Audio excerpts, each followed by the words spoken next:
All right, everybody. Let's make sure you guys can hear me. Yep. Okay. So this is going to be our recording for the Linux Systems Administration Unit 1 ProLUG course. I am not going to spend a lot of time. I'm not going to be playing music and doing all that other stuff. I will answer, questions and stuff just like I did in the meeting yesterday. But what we did was we started a 16-week course down in our Discord where we can walk through and talk about what it takes to be a systems administrator, what it takes to get you into doing this stuff professionally. So that's going to be the focus of this course. All right.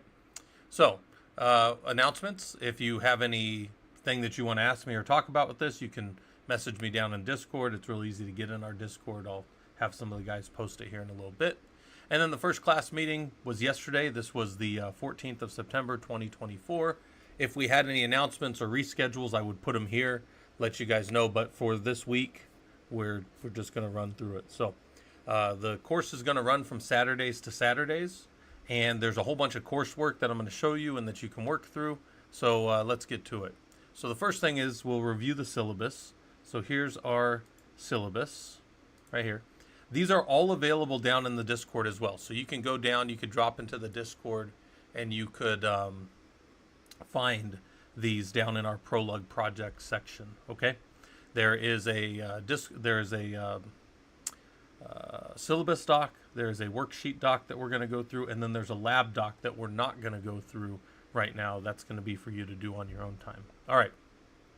So, ProLUG, Linux Systems Administration for the Enterprise, getting people ready to not just do individual tasks. Like, we could do a lot of individual tasks, but the point of this is to focus on doing this in the enterprise. Dev over on the YouTube side, how's it going? We're just recording this. I'm just recording what I talked about last night for people that missed it.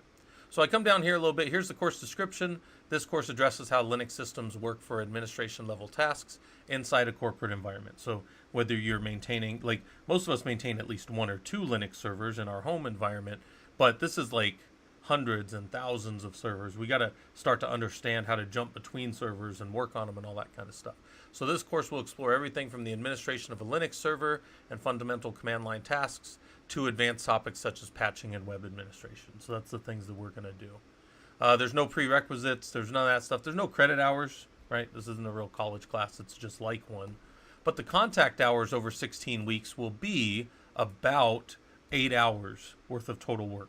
Whether it's sitting here with me for an hour and a half or 2 hours, and then some theory where you go read and study some things, and then also a lot of hands-on labs, because labs, that's really where we, get our hands on stuff and solidify kind of what we've learned. So, okay, so that's that. Come down here a little bit. Here's the course summary. Here's the major things that we're going to learn how to do. We're going to learn about server build and hardware components. Now, we're doing it remotely, so we're going to do what we can with that. We're going to do command line tools and syntax. That's going to be a major focus of today. We're going to learn some basic scripting and then some Linux networking and then some, and this is networking kind of at a high level. And then Linux security practices, automation and repeating tasks, which is like basic programming and scripting. We'll implement networking in Linux and troubleshoot it because that's important. We'll just do general troubleshooting of anything that goes wrong with our system.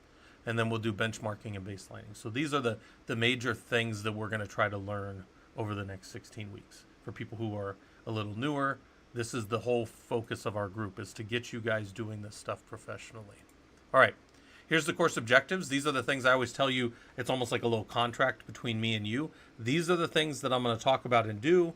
And at the end of each week and each of the different things, you should be able to say, yeah, I know how to do that thing. I know how to explain the server build process and hardware. I understand the security and basic hardening. I understand command line syntax and exploring the system. I understand those things because that's what we worked on. So that's kind of that part of it, right?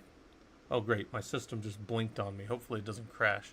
All right. And then constructing scripting, structures, assigning variables, condition, like all these things that are just like a breakdown of really everything we do to make ourselves more useful than just one person. Because again, we got to learn how to do one person's worth of work on the command line, and then we have to learn how to extrapolate that out to multiple systems and making decisions between systems based on the differences in those systems, right?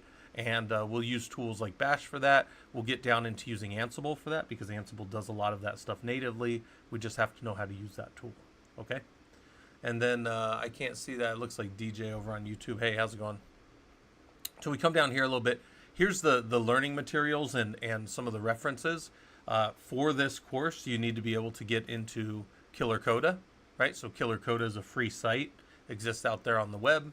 All you got to do for that is, let me just hit labs here real quick for you guys. And I'll drop it over on the YouTube side as well.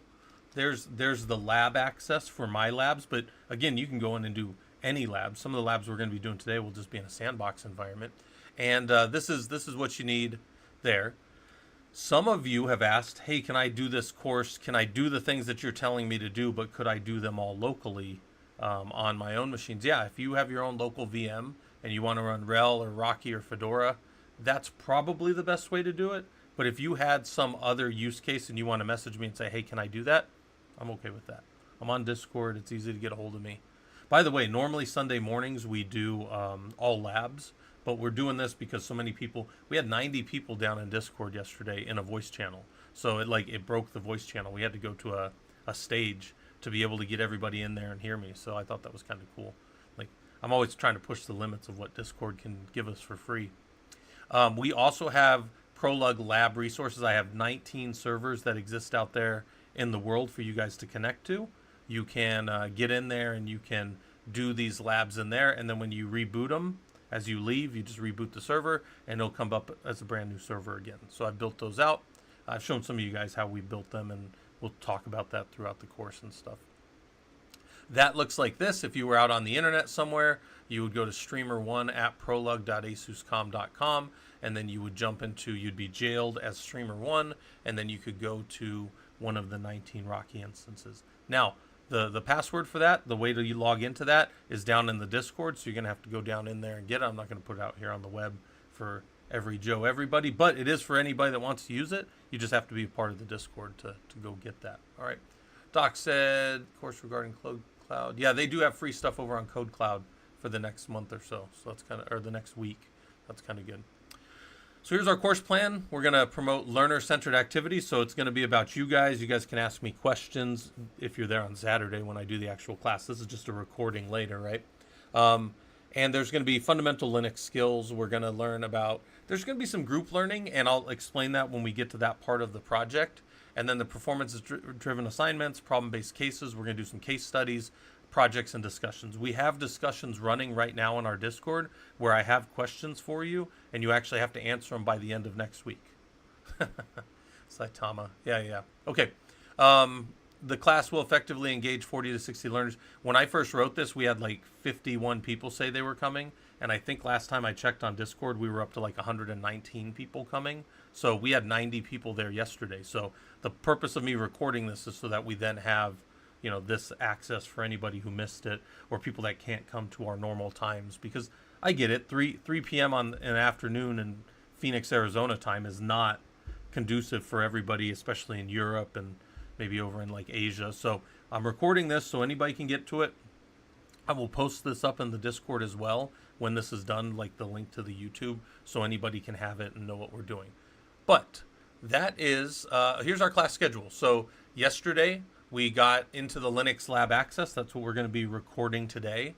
And we'll do the CLI primer. I wrote this primer 15 years ago. I was sitting around at Lockheed Martin, and I wrote this while I was waiting for my security clearance. We're going to do VI and Vim basics today. That's going to be part of what we talk about, and then also part of what you're going to go read. We're not really doing Nano. That was just a joke. I left that up there. And then we're going to get in next week to essential tools, files, redirects, permissions. We're going to dig in more and more. And these are the general things that we're going to work through as we do this course, right?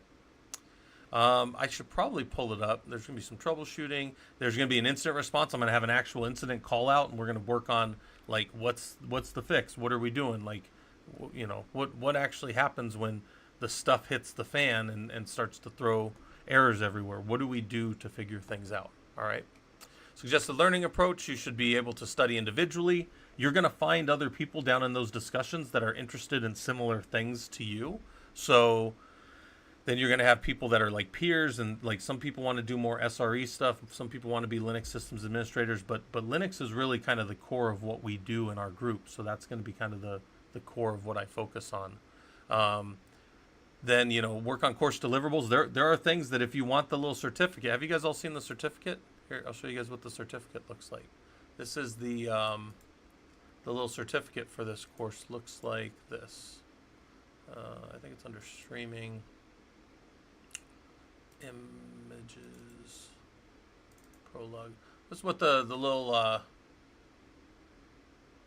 this is kind of what the certificate... I'm going to do a blue one because I like blue more. But this is what it's going to kind of look like. And we're going to have a little verification link. So each individual person forever will always have that. And that'll just link people over. So if you ever give this to somebody, like, hey, I did this ProLUG 16-week course or whatever, then you're going to be able to have them scan the QR and go, and it's going to say whoever. It can be your real name, or it can be your name of your user avatar online. And it'll give that, and then instead of saying Thomas Edison there, it'll actually have my name. But we're working on that. One of our guys actually has that as his final project he wants to work on, so he might gather some of you other ones that are interested in doing that verification and little web setup thing.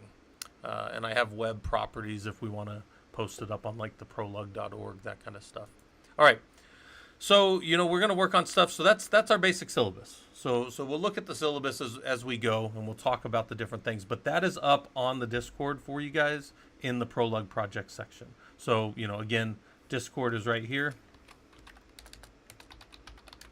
on the Twitch side, and then on the YouTube side, here's that. Yeah, we're not really doing Nano. I saw that on YouTube. We're not really doing Nano. I was just kidding about that. All right, so that was the syllabus. That's there for you guys to download or whatever.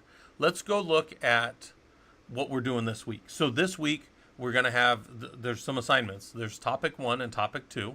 So you're going to do one post of the topic, and then one post to topic 2. So you do one post each, and then one response before next Saturday.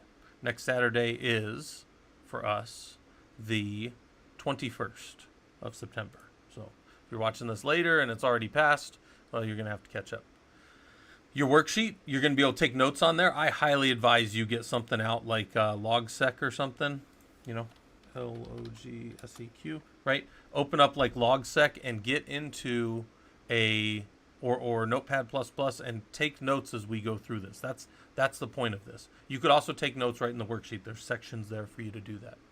And then lab, I want you to get into the lab environment and understand some of the basics of Linux. That's the goal of this week, is to kind of get you guys started in the class. There's not a lot of, well, let me change this LogSec to dark mode. Okay. And then, you know, you pull this up and you keep this off to the side. So you have your notes of whatever you're working on, right? Whatever other things you're doing, you have them all right here, right? And I highly advise taking notes when you're listening to anything of any use. And hopefully this is of some use to you guys. Okay, so let's get into the worksheet for this week then, which is right here. And the worksheet looks like this. ProLUG 101, Unit 1 worksheet. There will be a unit for each of the 16 weeks. Instructions, fill out this sheet as you progress through the lab, and then turn the sheet into me for grading and feedback. And you might say, well, who is you? Well, if you go download this from the Discord, you'll get my email, okay? I just didn't want to put it up, you know, on YouTube where anybody can get it. But, you know, anybody can get in the Discord. They can do whatever they want. And let's go to the first discussion question. So the first discussion question looks like this. I'm going to go grab that discussion question real quick. Hold on. I'm going to grab the...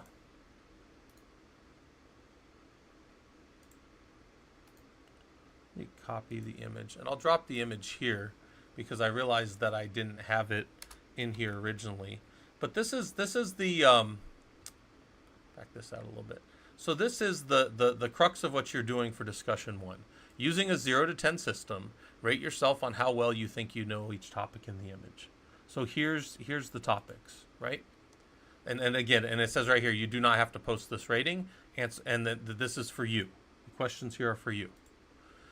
So Linux, storage, security, networking, SVN, any kind of software versioning, automation, monitoring, database, cloud, Kubernetes. Like, how well do you think you know that stuff? right? And this is for you. Again, this is self-assessment. And then I said right here, what do you hope to learn in the course? And what type of career path are you shooting for? Morning. Hey, Robodom, how's it going? Thanks for the subscription. Man, 33 months. I didn't even know I was streaming that long. But we're on I'm kind of recording it for everybody that needs it. And this is the Unit 1 discussion one. Like, what do you want to get out of the course, right? Because the course isn't for me. The course isn't for, at some level, you might say, well, the course is for the business that wants to hire me. But even then, it's not really that. The course is for you guys. The course is like for you to go maybe chart a better course and maybe pick a better career than what you're doing now, right? Maybe but so anyways, the point is, what do you want to get out of the course? Because the course isn't like to impress me. If the goal was to impress me, I'm impressed. Okay, you're here, you're doing whatever, but the goal for you guys, in my mind, is to like go find a career and do this stuff. So what do you hope to learn? What's the career path you're shooting for? And I'm going to take some of that as feedback for me to make this better in the future. That's discussion post 1. Then you got to respond to somebody else too. Discussion post 2 says, post a job that you're interested in from a local website, link or image, and then what do you know how to do in the posting? What don't you know how to do in the posting?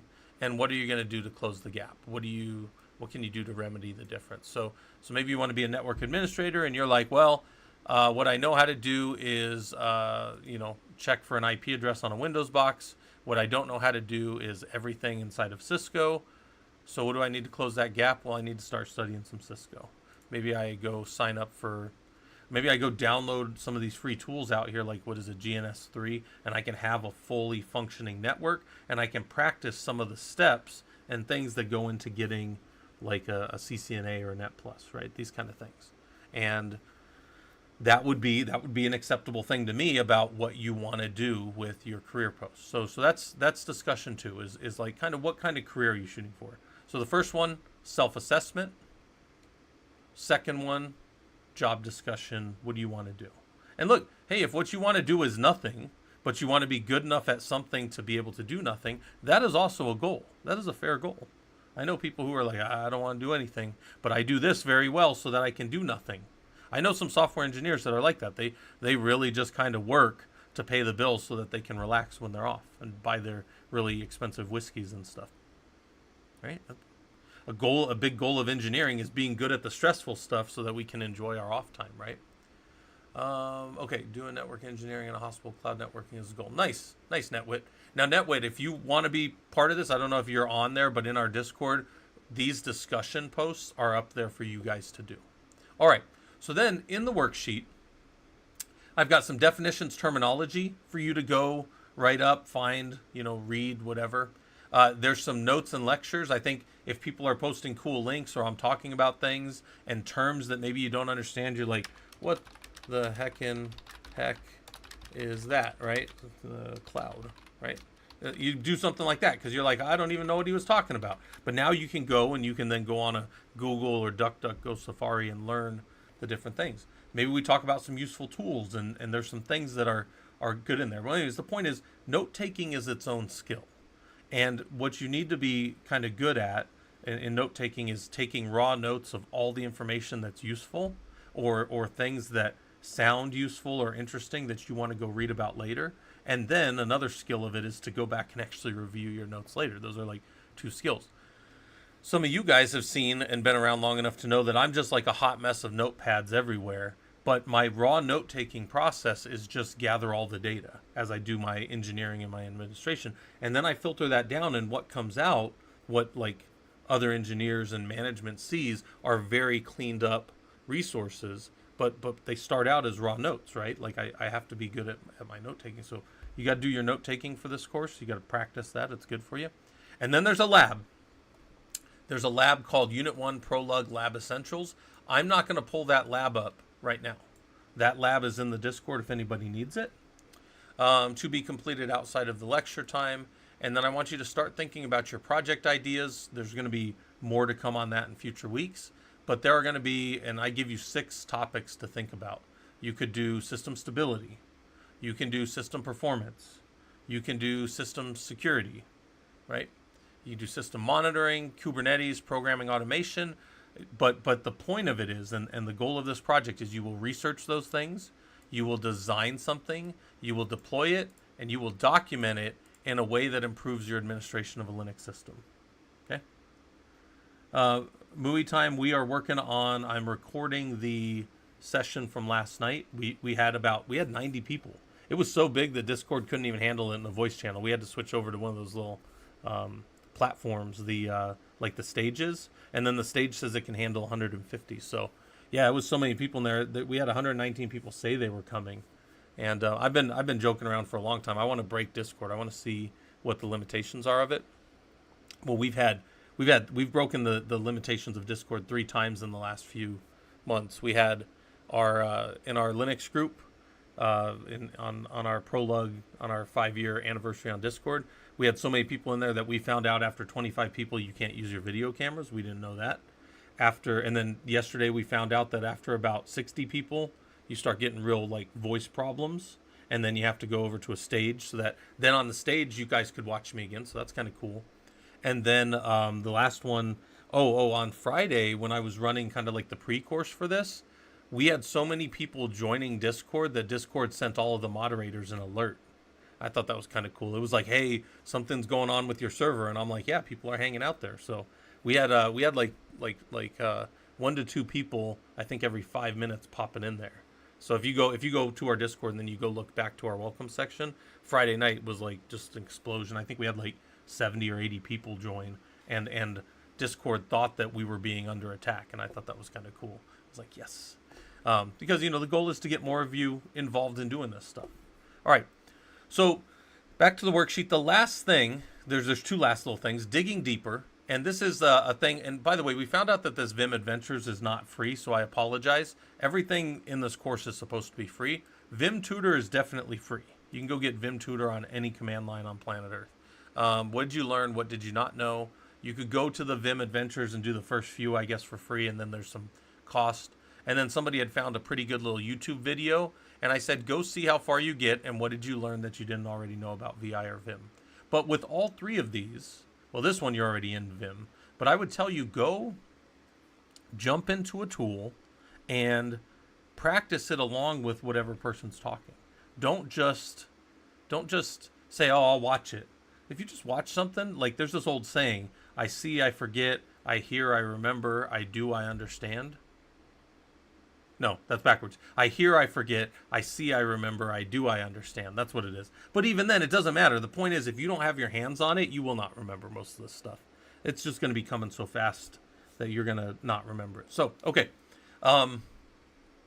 Reflection questions. This is for you, right? This is for you. You can send these to me.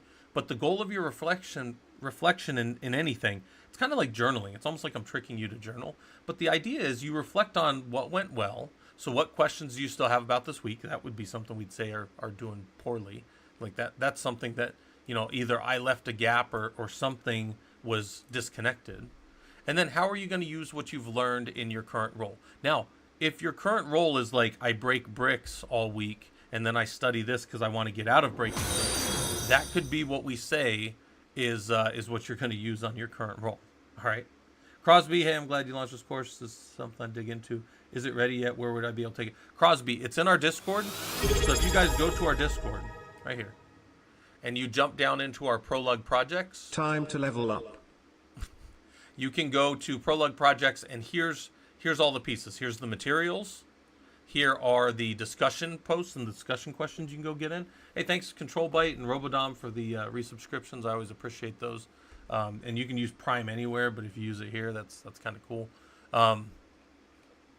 In the Discord, you have all the pieces. I even made this worksheet as just a plain text because I know not everybody's going to have Word doc, or want to have open LibreOffice. All right.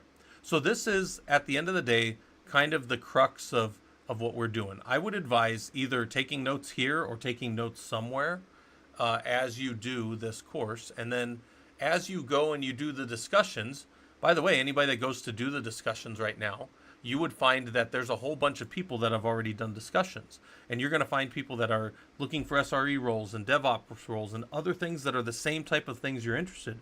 And then you can ask somebody like, hey, what are you looking to do for your project? And maybe you guys group up. Now, the projects, they're going to be coming out the next few weeks. Probably put the project template out next week. You're going to do the project by yourself.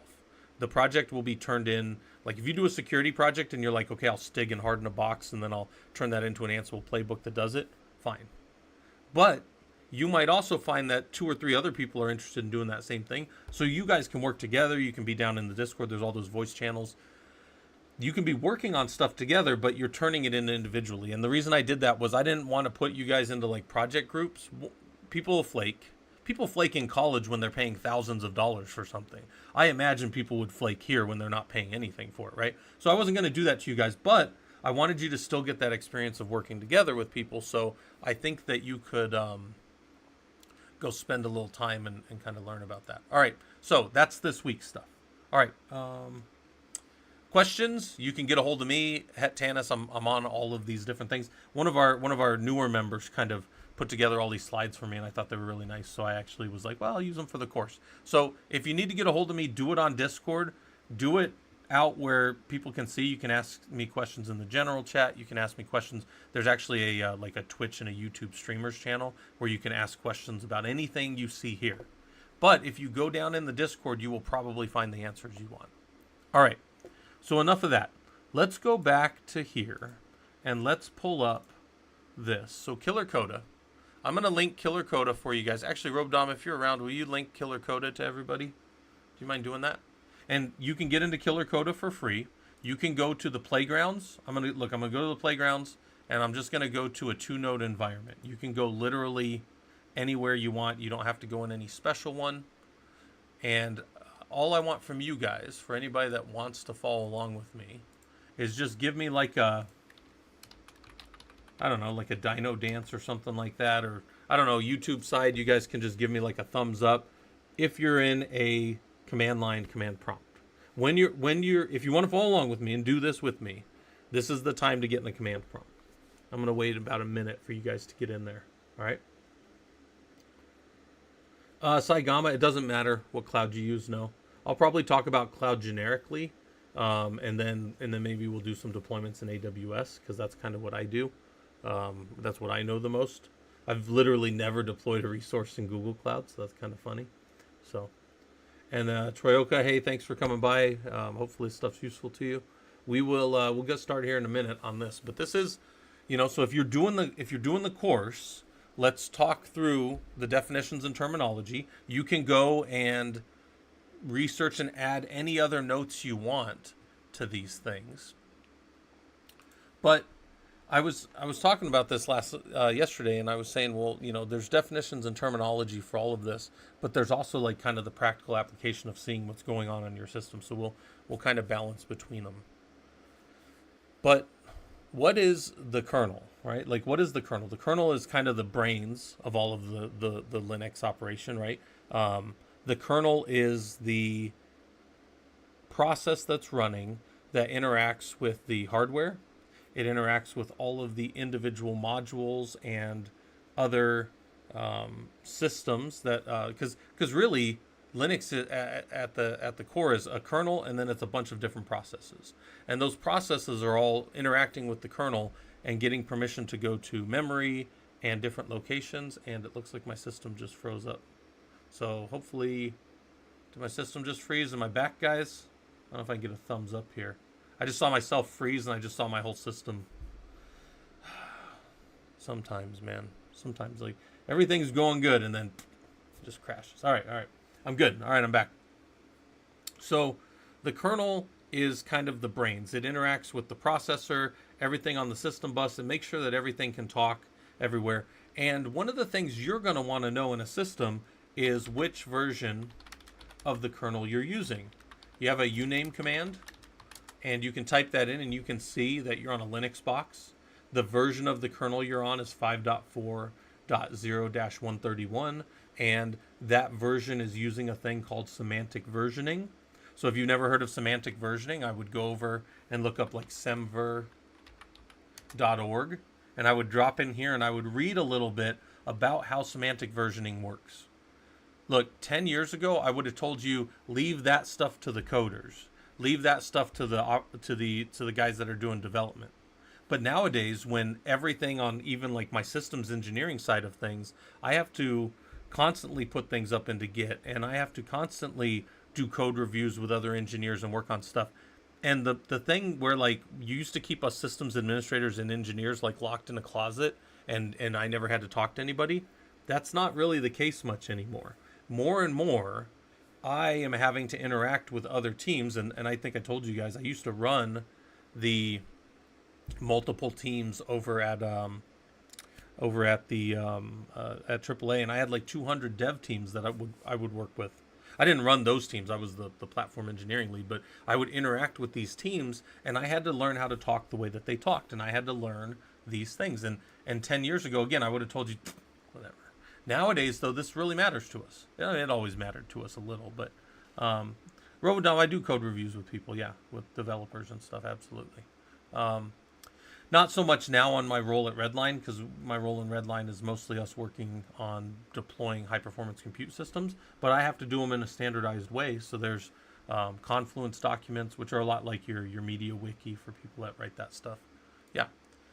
So there's our kernel version, and then we have an OS version. And on most modern Linux systems, you can just hit splat release. That is a set of, basically I just said give me all of the files in there and show them to me. But if you want to see what they are, you can do an ls-l, and there's two files that I read there. One is actually a file, and the other one is just a link to another file, which is up one directory and down in userlib os release. So userlib os release is actually what this one is pointing to. So if I catted just this file, I'd actually be soft linked over to that file. We'll get to soft links in another little talk. But that's our OS version. Kernel args are, when we get to the argument section here in a little bit, arguments in the systems world kind of channel or direct the energies of a command. So you use a command, and the command is going to affect something. The thing it's going to affect is typically given as an argument. So I'll get into that here in a little bit. But the point is, kernel args are going to affect the way that the kernel boots. So how do we see the kernel args in a system? Well, we can cat proc cmd line and see all of the arguments that were given to the kernel. So here's the boot image. This is an argument that was given to the kernel. This is an argument that was given to the kernel. This is an argument. This is another one. And this is another one. So if you were like, well, I want to see what all the kernel arguments are, I want to understand them better, you could just go on a little Google or DuckDuckGo Safari and say, what are kernel arguments for RHEL 9 or Rocky 9? Like, what are the common kernel arguments? And it will walk you through how that works. Now, kernel arguments are only set as the kernel is called on boot up or on startup. So as the system boots and Grubby, which is the Grand Unified Bootloader, Grub, and it's version Grub 2 now, when that boots and calls the kernel after it's gone through whatever checks it needs to, and it calls the kernel, it's going to call it with whatever arguments it's been given in the Grub configuration files. All right. So modules. What are modules? So modules are things that plug in. The term modular means that we can add or remove components without breaking other pieces, right? So I'm going to clear the screen up, and I'm going to say, what are the modules that are involved with this kernel? Well, I can do lsmod, and that'll dump a bunch of stuff to the screen. And I can do an lsmod and pipe that through more, so I see them page by page, right? But maybe I say, you know what? I want to find everything that has to do with TCP or UDP that's a module, right? So I hit Q right here, and I say lsmod, and that's going to dump everything to my screen, right? Everything's going to come out to my screen. But then I'm going to catch it with a pipe and say, send that output that was going to come to the screen to the input. The standard output goes to the standard input of the next command. And I'm going to search with grep. Grep is our filter function. And I'm going to say, I want to ignore case and say, with an extended regular expression, look for TCP or UDP. And now I will get out of that lsmod a filtered down list of only things that include TCP or UDP in the module name or in the module. These are the things that are using it. So these are, I can see all of these different pieces here. Okay. So we're not going to go too much into that now. We'll kind of build into that as we go. But then I can say, well, so those are modules. What are mount points? Mount points map what's going on with block devices in my system, devices, and the places that they exist in the file system. So what do I mean by that? If I do a df-h in this system, it's going to be a mess. So I'm going to clear the screen, and I'm going to do a df-h, and I'm going to remove grep-v to remove container D, because container D is just a whole bunch of crap in the system.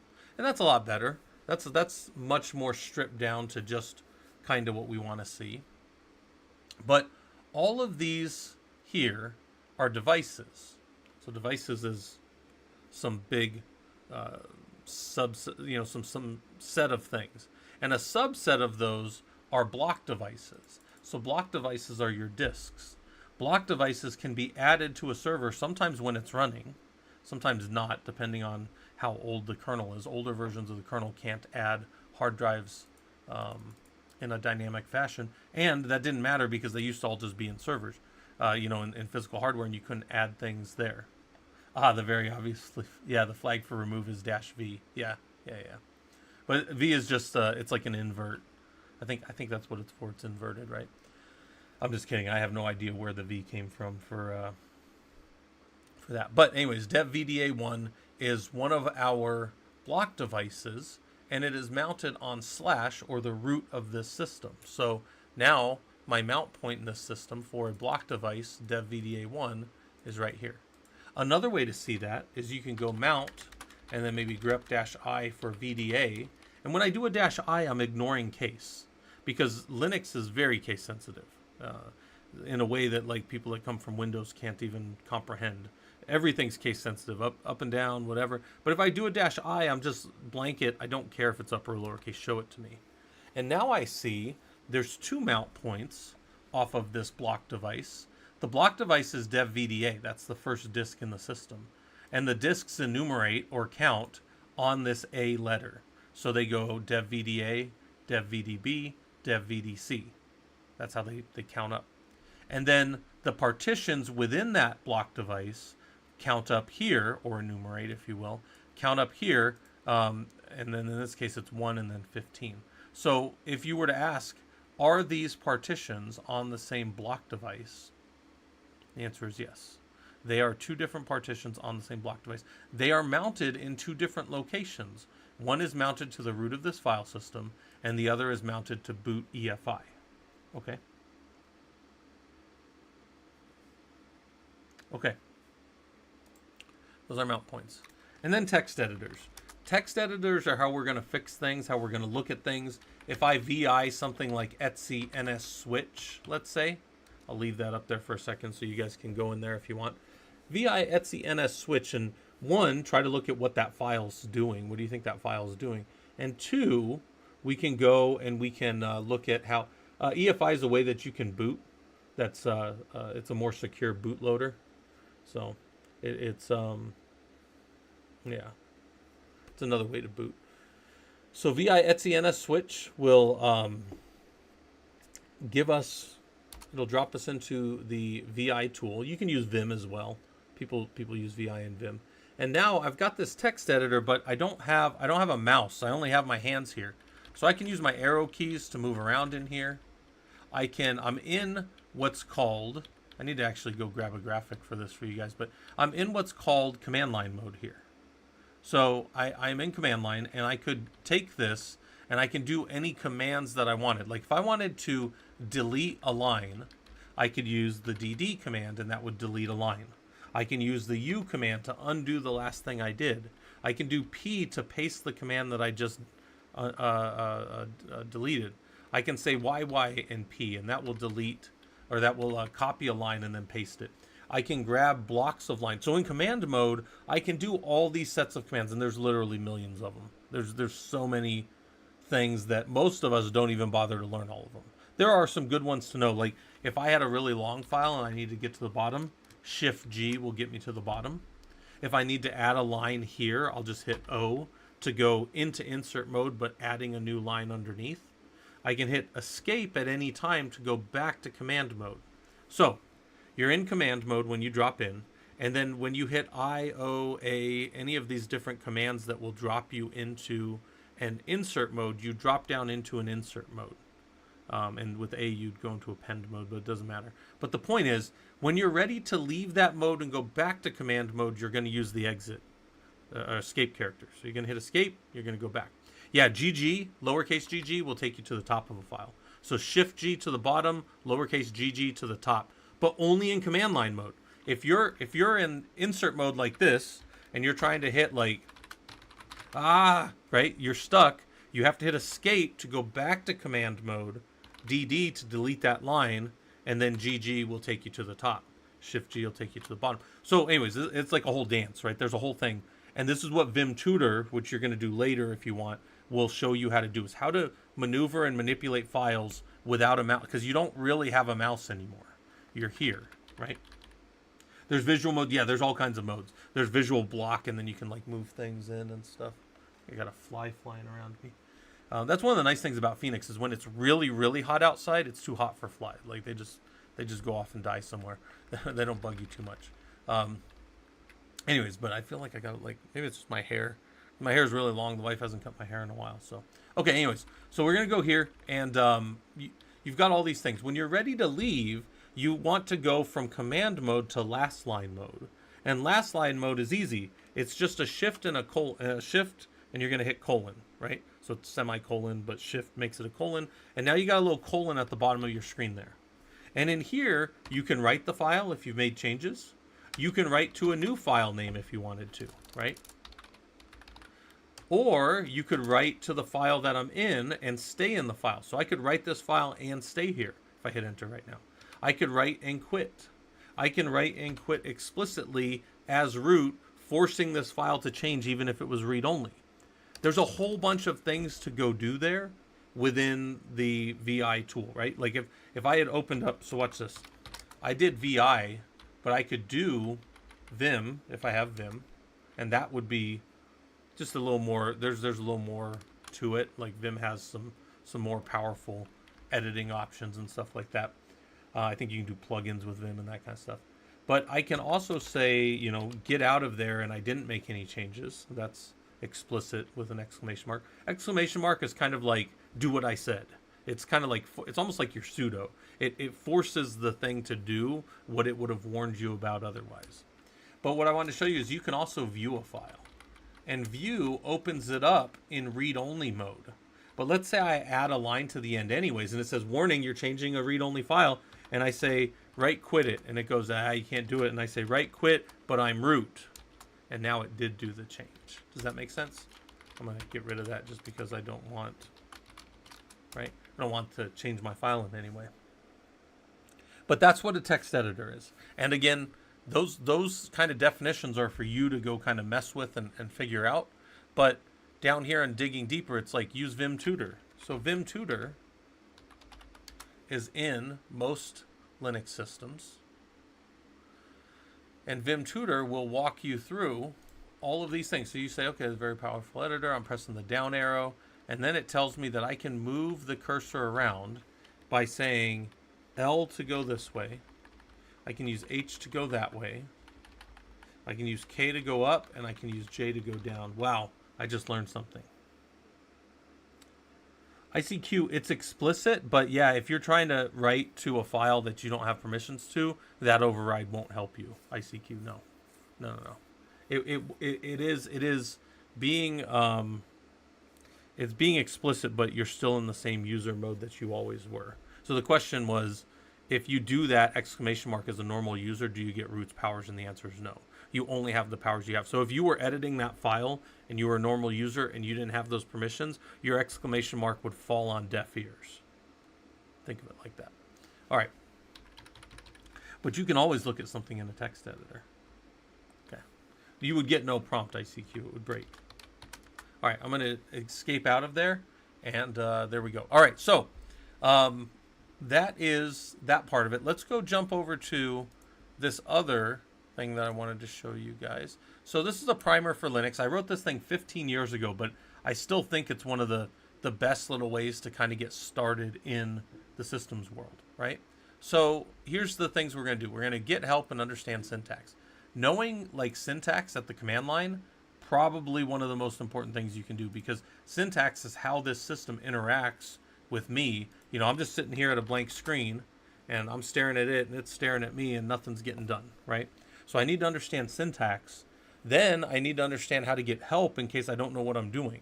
I know that I need a command like date, or I know I need a thing like ping, but I don't know what to do with it.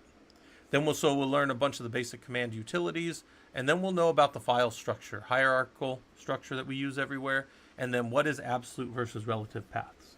I think that relative to absolute pathing is one of those things that, and I think one of our guys, I'm just going to call him King, King yesterday, he said something that was really, I think, I want to say apropos or kind of brilliant. And it was that he thought pathing was difficult until he looked at it and then he saw it was simple.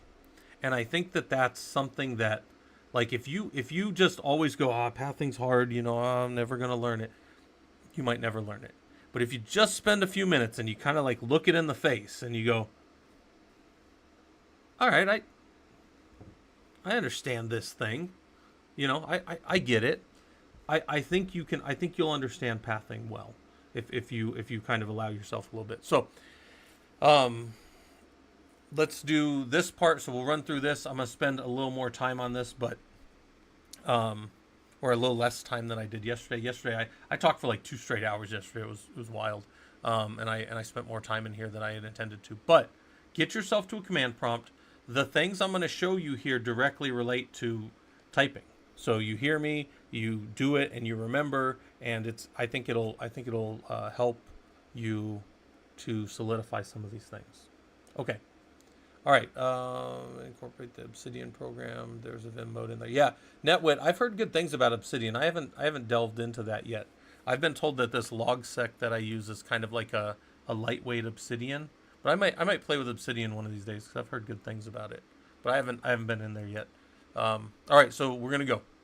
So what is syntax? Syntax is the exact way that we give commands in standard input to a Linux command prompt.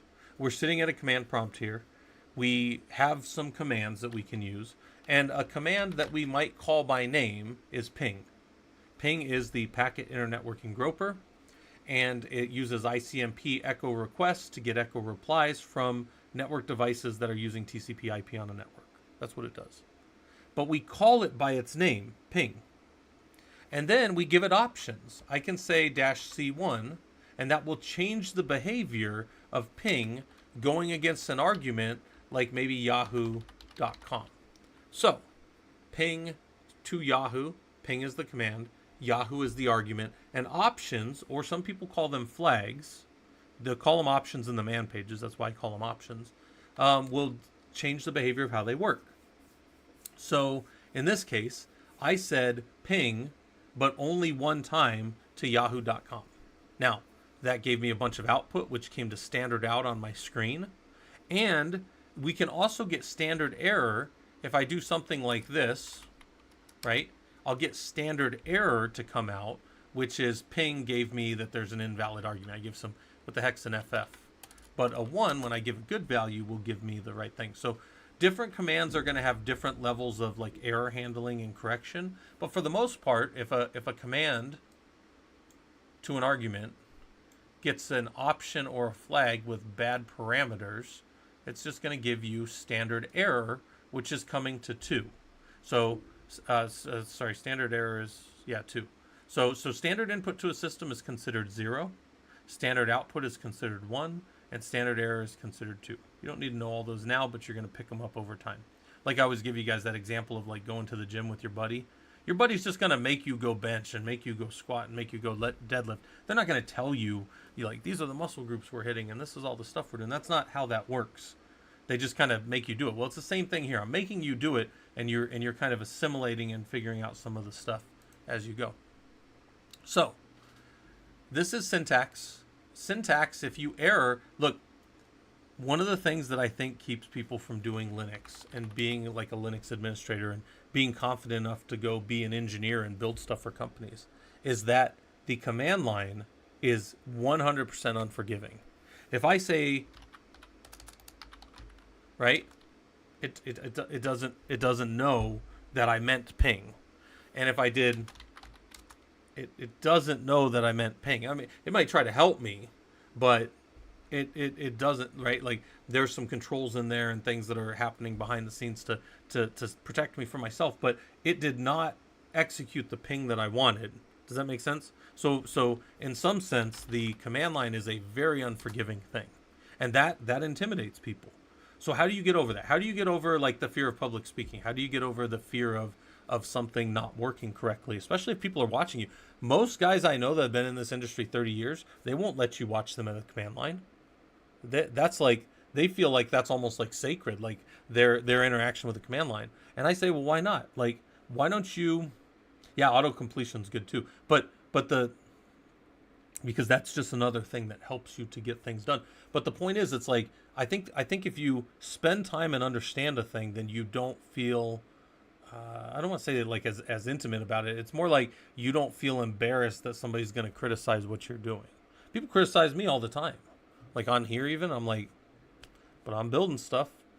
Like, I mean, like, that's the difference. Like, you're smarter than me, but I'm building stuff, right? And I tell people all the time, being an engineer is not about being the smartest person in the room. I've worked with, I've told you guys, and you guys probably think I'm kidding. I know 2 different people. I could name them if you wanted. I'm not going to, but they can do calculus in their head. You say, like, calculus area under? Yes. I know dudes, you can give them a calculus equation, they can do it in their head right in front of you. And it will be right when you go work it out for 10 minutes on paper. 100%. And you might say, well, I don't understand that. I don't either. That's why I say I don't have to be the smartest guy in the room. Those guys come to me when they need help. And I'm that's not bragging. That's just like, understand where the value is as an engineer. And we've talked about that in other things, so we're not going to go too much into that. But the point is, I know dudes that are real great engineers. And I learned very early on, I won't be the smartest person in the room, but I will be the guy over here building stuff. And then that kind of attracts people, and then they're like, oh, this guy knows what he's doing, right? But it doesn't mean you're smarter than anybody. It just means you know what's going on. All right, so the command prompt, we issue things. They are case sensitive, right? And we have these different prompts. Now, the problems with the prompt in this environment is it's a $, but if we say ID and who am I, we are the root user. So when we echo $PS1, that is the definition of this variable that we're looking here as the command line prompt. It is H and a $. So normal standard convention says a $, is user, pound is prompt. But you don't have to follow that. Look, the system doesn't care.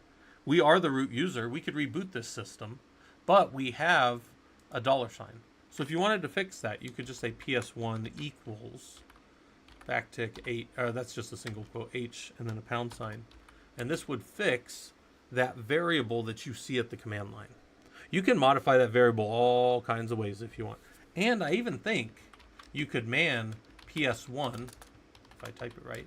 And no, maybe not. Maybe you might just be able to man in shell and find the PS1 variable. But we'll get to the man pages here in a minute about how we get help.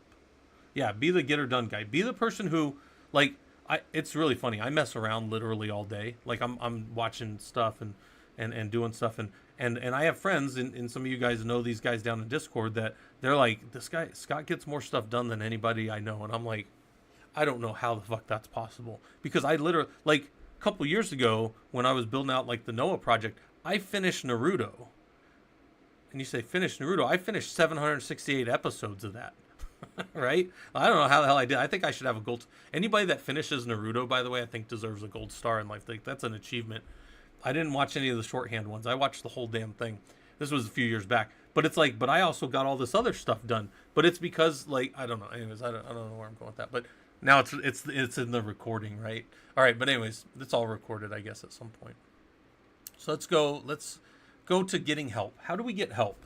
I know that I want to do a ping. I know I want to do something, but I don't know exactly how to do the thing. So now we're going to go and we're going to look at info, man, and help. Info is not on all systems, especially old Solaris and Unix and HPC or HPUX and AIX systems. Info is not there, but info is there on most modern Linux systems. So you go to info, and now you're in what's called a like a guided menu here, and you can go up and down, and you can go find anything. If you don't remember anything, you're like, I don't know how chown works. I know I want to change the ownership of this file, but I don't remember how it works. You can come in here, and it'll tell you, okay, the command is chown, and you're like, I knew that. I knew the command part, but I didn't know how the rest of it worked. And it said, okay, option, new owner, reference file. Okay, I don't know how that works. And then it says I can do owner and group. Don't know how any of that works. Let's see if there's examples. There's a whole bunch of options given. If I scroll to the bottom of this one, and here I can change the ownership to root of the /u directory. That's a cool little example. And then I come down here and I want to change the ownership to root with the group of staff on the /u directory. And then I can change the ownership of u and all the subfiles with the -R, so everything under root will become, or under the /u will become owned by root. And I say, okay, that's kind of cool. And then we could go make a directory and we could test some of this stuff, right? But the point is, you can figure out all of these different pieces, okay? And I'm sorry guys if I'm missing stuff. It's because a lot of stuff's popping up. Cuddlingus, I think they don't have the man pages because they come from a container build. I can add the man pages in though for some of those things. I think they got left out, Cuddlingus, over on the on the Rocky Labs. Yeah, the man pages might not be there, but I think it's because I have a very minimal install of Rocky. I might rebuild that Rocky Lab for you guys in general, but. So what was asked was, Cuddlingus said there's these 19 labs that I have that you guys can jump into. There's lab machines in the Professional Linux Users group. And yeah, the man page, I didn't even realize, but yeah, the man pages aren't on there. But info's probably there. And if you want to, you hit Q to get out of info. And then you can read the man for any command. So chown, you can read the man page for it. By the way, the man page is what was being referenced out of there. And I can say, well, I want to maybe figure out what capital R means. So I hit N and I go through and then I find where the capital R is and it says recursive. I might also be able to do a / capital R. And there it is. It's recursive, operates on all files and directories recursively. Recursively means, like to us that have been in the Linux world, everything below this directory. Everything attached from this directory further away from root is what recursive is. I know that's not what it means from a computer science. From a computer science standpoint, recursive means continue on operation until I no longer have another operation to do. So recursion is really just working over something until you're done with whatever you're doing, right? And by the way, I love those shirts. Recursion is easy. First, you need to understand recursion. I always like that one. Hey, Mocha Tech Plays. Hopefully this stuff's useful to you. Thanks for the raid. We are recording our Professional Linux Users Group Linux Systems Administration course right now, so you guys are welcome to hang out, and you guys are welcome to hang out down in the Discord if you want to. But yeah, I always appreciate when people raid. I think you raid the same time on Sundays most of the time, and then it's kind of fun. What were you guys working on over there, if you don't mind me asking? By the way, one other thing. So I can say chown -- help typically, and it'll give me a little quick drop down of what's going on inside of that tool.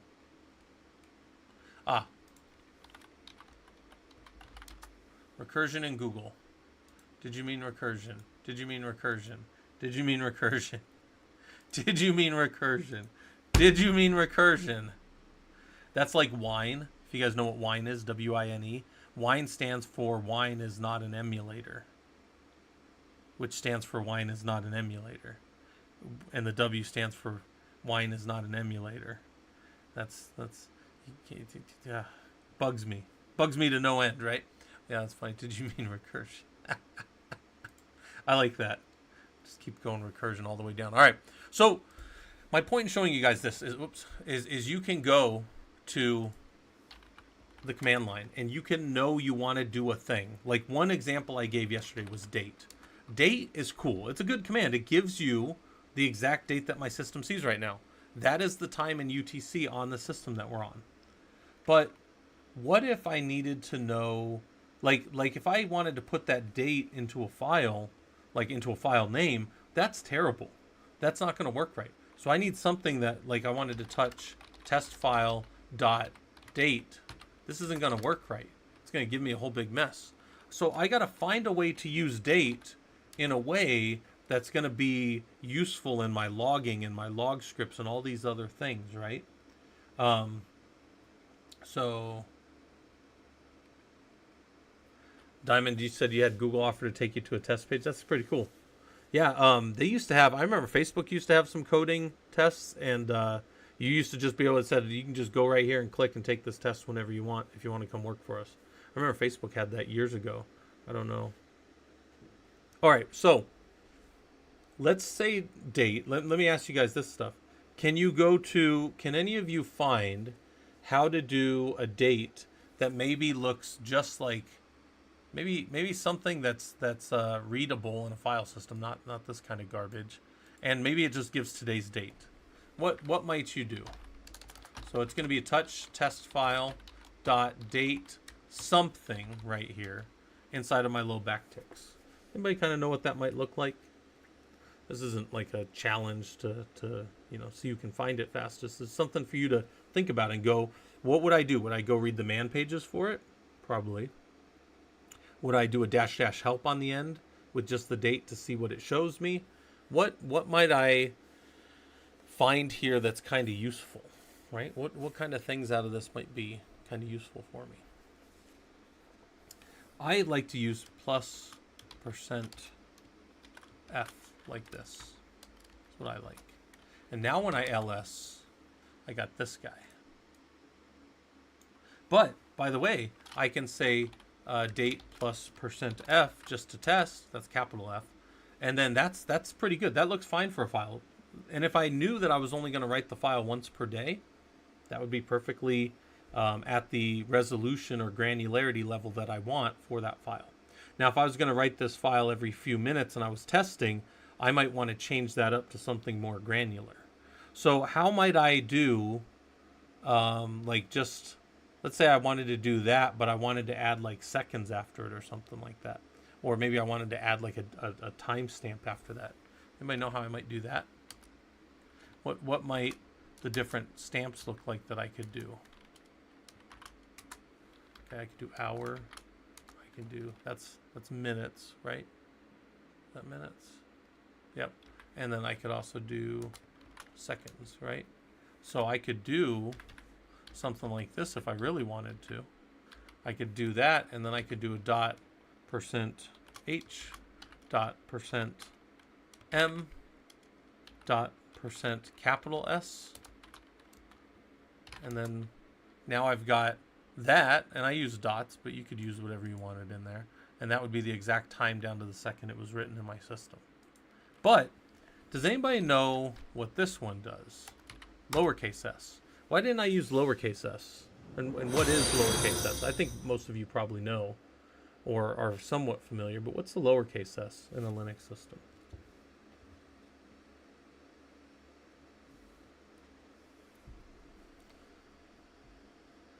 Lowercase s for date. It's Unix time, or what's called the epoch time, yeah. And does anybody know what that is? Anybody know what epoch time is? When is epoch time counting from? Those are all the seconds since some time.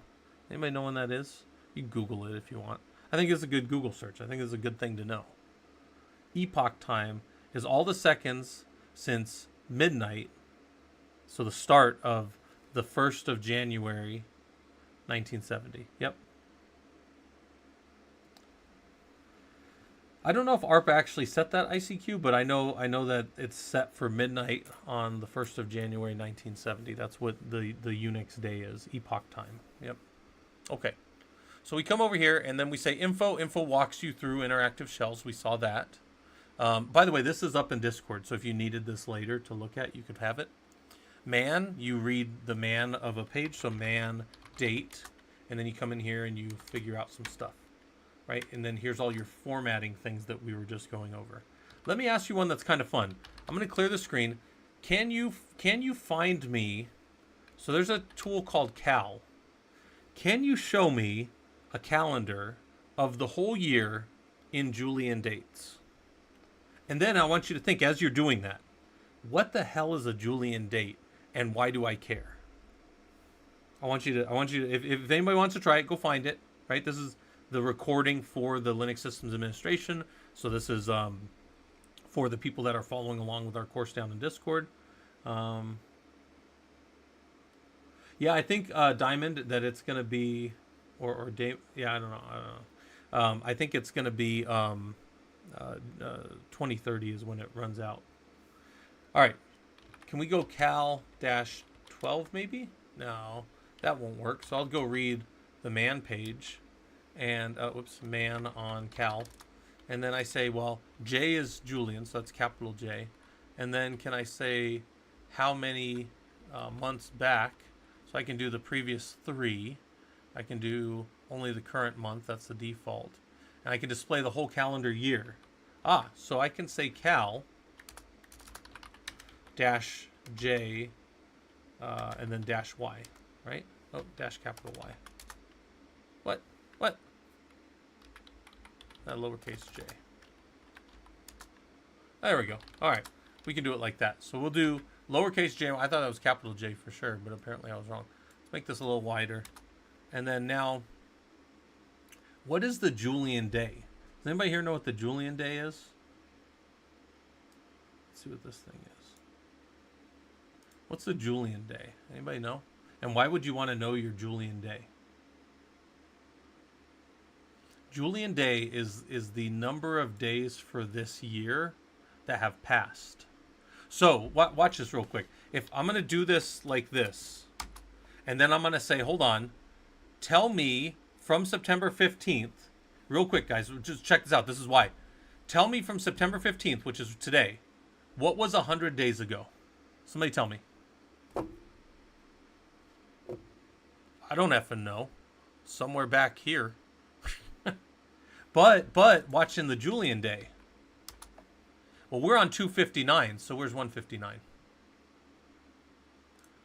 That right there, June, the first Friday in June, that was 100 days ago. So now, yeah, so look, there's all kinds of commands. Yeah, look, Tabred is showing you guys some good little shortcut commands. I would be grabbing those if this was me and I was taking notes. I would be grabbing those commands that they're giving us, and I would be dropping them in here and going, oh, that's pretty good. Date, dash date, now minus 100 days, and it would give me that day. But it's using Julian to find that. It's using the Julian day to find that. And you can look up the Julian day whenever you want. Guess what the last day of the year is? 366 in this case. If it's a leap year, right? But it's normally 365 if there's not a leap year. So you can look at the Julian day and know exactly how many days ago something was. And I think that's kind of cool. Well, it's cool, but it's also super useful if you're doing programming and systems work and you need to find exactly how long ago something happened. This is a way to do it. Okay. But I'm just showing you guys tools right now, right? We're just looking at tools. We're not trying to become date and time experts or whatever. All right. So then help, again, we do cal -- help, and it'll give us a little dump out. Same thing that we were getting when we were messing it up, right?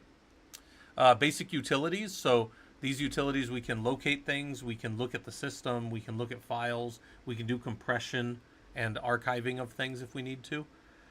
We kind of blew through this yesterday, so in the recording I'm going to try to get to all of it. But location utilities, where am I? So I'm in a bash shell. If I do a pwd, it shows me that I'm in the root file system. That's kind of, this is root's home directory /root, but it's kind of like where I'm standing. Another way to see, so I'm in a shell, so I can echo $$ and see that 41577 is the process that I'm in. That's my bash shell. So if I do a ps-ef and grep for 41577, that will be my bash shell that I'm in. And if I wanted to verify that my bash shell was occupying root, I can do an lsof-p on the process ID. And this is going to have open files that are in this directory. That's its current working directory, right?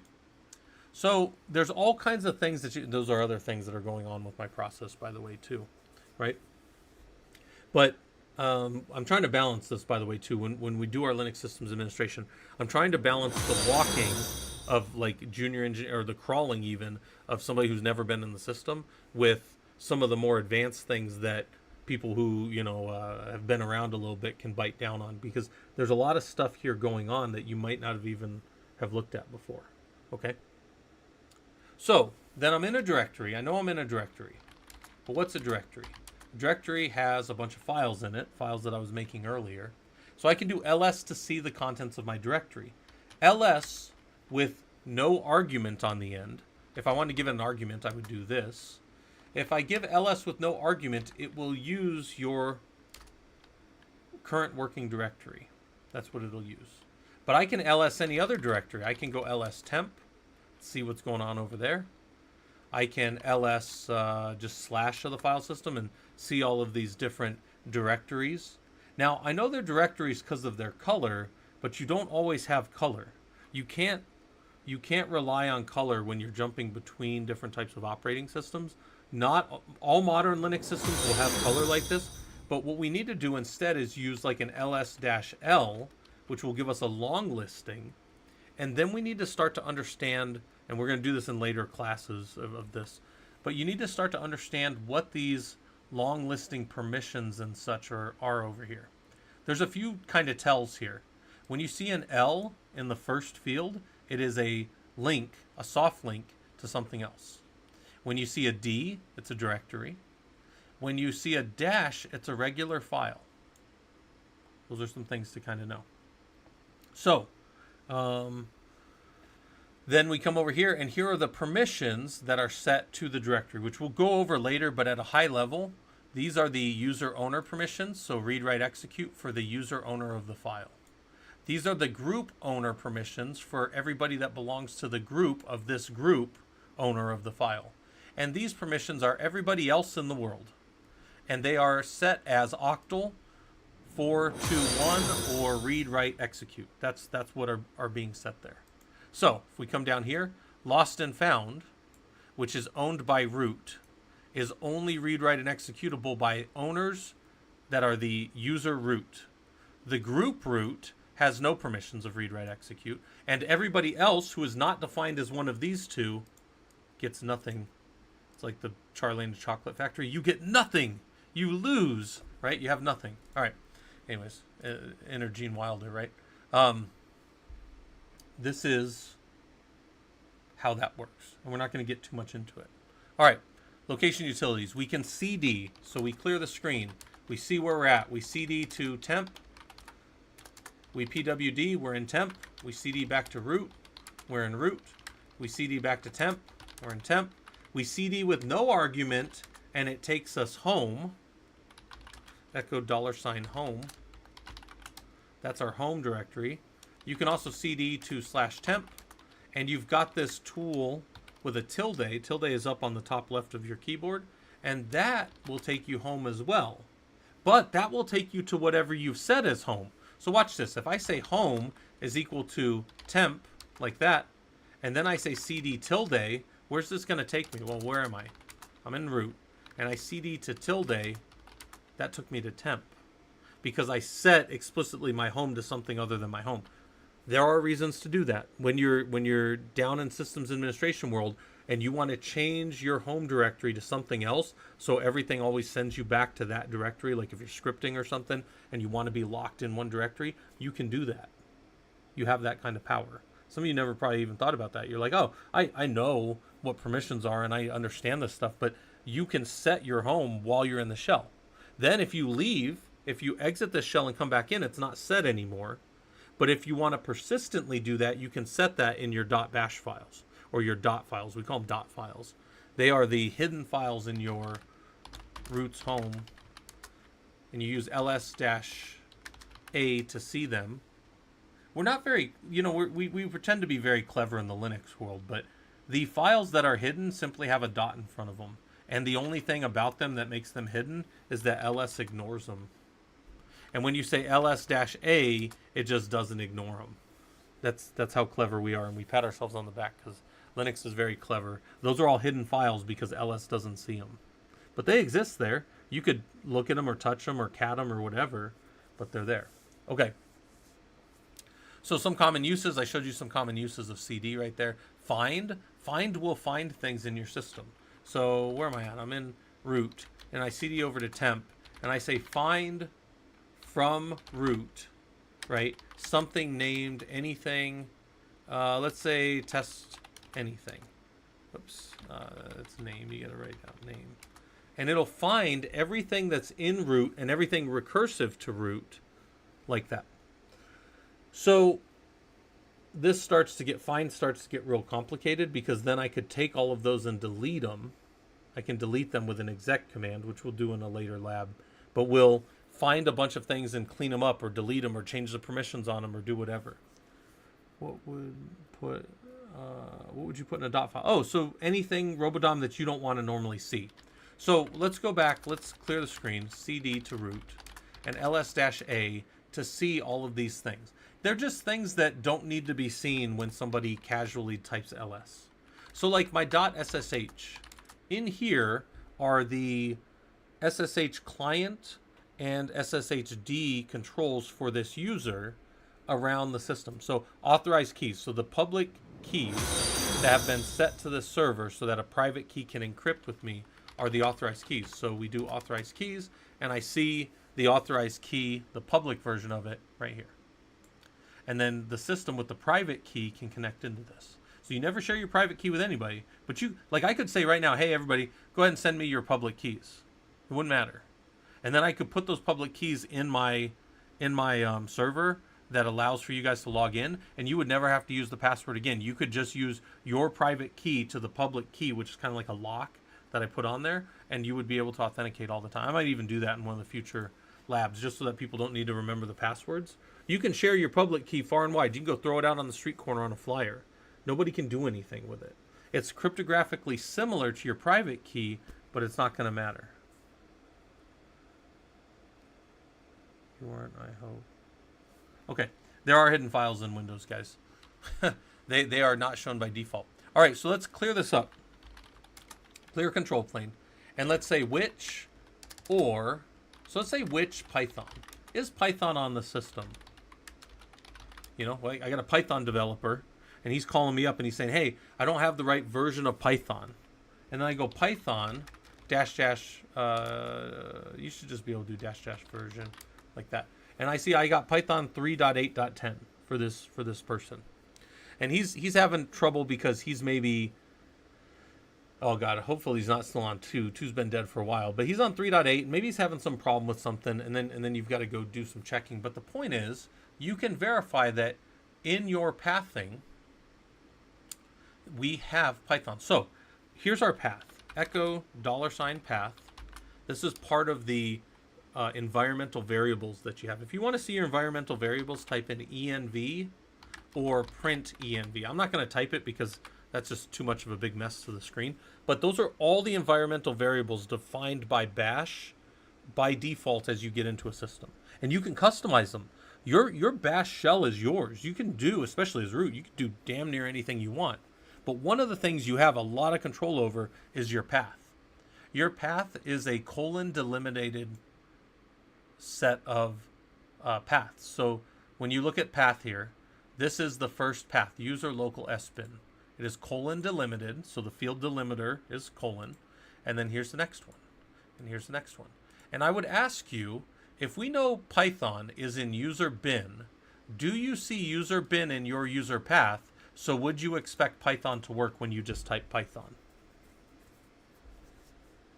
So if you look up there, do you see user bin in your path? It's there. It's right there. User bin. So I would expect this system to go use Python if I clicked Python. If you do that, you have to exit, right? You got to leave Python the Python way. You can't even control C out anymore. But now I could verify, okay, Python 3.8.10 is executing on my environment, and that should be good. Now, if the user's having problems with it, we'll go talk in, I think in like week 3, we're going to talk about becoming the user and checking things as the user, because users are going to tell you all kinds of weird things. Some users are better than others, but for the most part, even like the smartest programmers and the smartest engineers around, they don't think about Linux like a Linux administrator and an engineer does. We live down here. They just visit here when they have problems. So a lot of the times we're going to get down in here, and we understand what's going on in the system. All right, so we come down here. So that's where is and which. We're not going to play with the pathing too much, but you'll find that the recordings will be slightly different than what we do in the other one, but mainly it's just because whatever I'm thinking about at the time. So now we can do print env, and that'll print out our environment. We can also do env, and that'll show us a bunch of stuff. We can also do set. That'll show us all kinds of things about what's going on in the system. There's a whole bunch of them, right? There's a whole bunch. Then we can echo out variables. So we can echo $home. What's home? Well, I set home to something else. Shoot. What about echo $path? And I can go look at any of the individual variables. I can also just make variables up. Var stream, and we can do a camel case if you guys want. Var stream equals yes, right? And then I can $var, I can hit tab complete. Don't do that. So that executed the command yes. Don't do that. Let's just say var stream is equal to... So then when I ran the var, it actually executes. So if you guys have never seen, you can have your system just generate a bunch of yeses for you if you want to, a bunch of y's. But that's to like, you pipe that into a command where you just need to send a bunch of yeses in, and it'll just say yes, yes, yes, yes, yes, as fast as it can send them in. But anyways, that doesn't matter. That's neither here nor there. The point is you can set a variable at any time, and then you can go look at the variable. Okay, all right, fine. There's no variable for no. So I can say echo no, right? That's how I should have done. I don't know why I did it the other way, but you echo out the variable to look at it, right? Then there's date. We looked at date a little bit. There's date. There's cal. There's cal with like different options, right? And there's all these different kind of things about the system that will tell you time. Somebody did time date CTL yesterday. Somebody mentioned that. That'll tell you how your system is set for local time, like what's local, what's kind of going on in the system, right? So we can see all that. And then you've got PS. PS will tell you the running processes. But typically with PS, you want to use something like AUX or -AUX, or I like to use PS-EF and then maybe pipe it through more so I can see just the ones that I kind of want to know, right? Oh yeah, cal-3, and then you can put a Y on there so that it gives you the Julian dates, or dash lowercase j rather for the Julian dates. There's all kinds of cool stuff like that.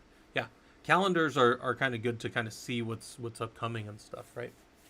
So we got our date, we got our PS.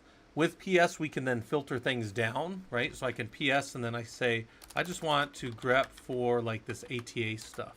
I don't even know what ATA is, but ATA is this ATA SFF, and then I can go figure out what that is based on its process, and I can go start to dig into whatever's going on. The PS1 that I did earlier, so if you echo $PS1, that is the variable that defines the command prompt that you're in right now. That's what's going on there. Okay. So, PS will show you processes and dig in, and we can see what's going on with the system. All right. Top. Top is a command that will show you. I don't use top much, but you know where I've seen top used pretty well is if you were just checking one node to make sure that like an execution of some job that was running across a cluster was working, you could sit here and you could watch for that job to pop up near the top as the process came under load. That's fine. You could. There's other ways to do it, but top would work for that. Most administrators don't use top too much, but it is kind of a good thing. Let me show you one thing that I do like about top if you're going to use it. Hit the H key, and you'll see all of these options where you determine how they're filtered by. And the most common ones are this LTM right here. LTM is load, tasks, or CPU, and memory. So then hit Q. And then if you hit M, you'll focus on memory. If you hit L, you'll focus on, what's L? Let's see, wait, N is the tasks, and then, whoops. And then I think P, I don't know. Hit H for help. I don't know what's going on here. Hit H, and then it's, yeah, LTM. So you should be able to hit Q and then hit T, and this will focus them based on the CPU, and then M will focus them again by memory. So if you have a memory-intensive app, but it's not doing a lot on the CPU, you can figure that out here.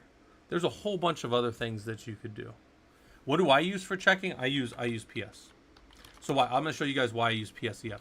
PS-EF grep for, let's say I want to grep for, I don't know, TCP. And, oh, there's no TCP. Okay, let's find mod, something mod. Okay, so here's this modem manager. What the hell is this modem manager? I literally don't know what that's doing, but it's process ID 641. So then I say PS-EO. I want lstart. It's a start, the command, and the P, maybe the PID, and the parent PID of modem, right? So now I see that modem manager, and I see exactly when he was started, right here. See, that's exactly when he was started. I see the command that was called to start him. I see his process ID, and then I can see his parent process ID. Now, since his parent process ID is 1, there's something I can deduce from that. When the parent process of 1 means that systemd started this modem manager. So now I can go and say, okay, well, if systemd started this, I could probably go figure out where he came from. But let's do this. Let's say LSOF-P for this process right here of 641. And this is what that... Oh, we ran out of time. We ran out of time in the environment. That's my bad. Let's just do that same thing again real quick. Hold on. You only get an hour in the environment, guys. That's one of the things I'm always telling you is you only get an hour. So PS-EO, lstart, CMD, PID, and PPID, grep-I for modem, right? And then there's my modem manager, and he's 644 now. And I do an LSOF-P for 644, and I'll see all of the processes, all of the files that he's even looking at.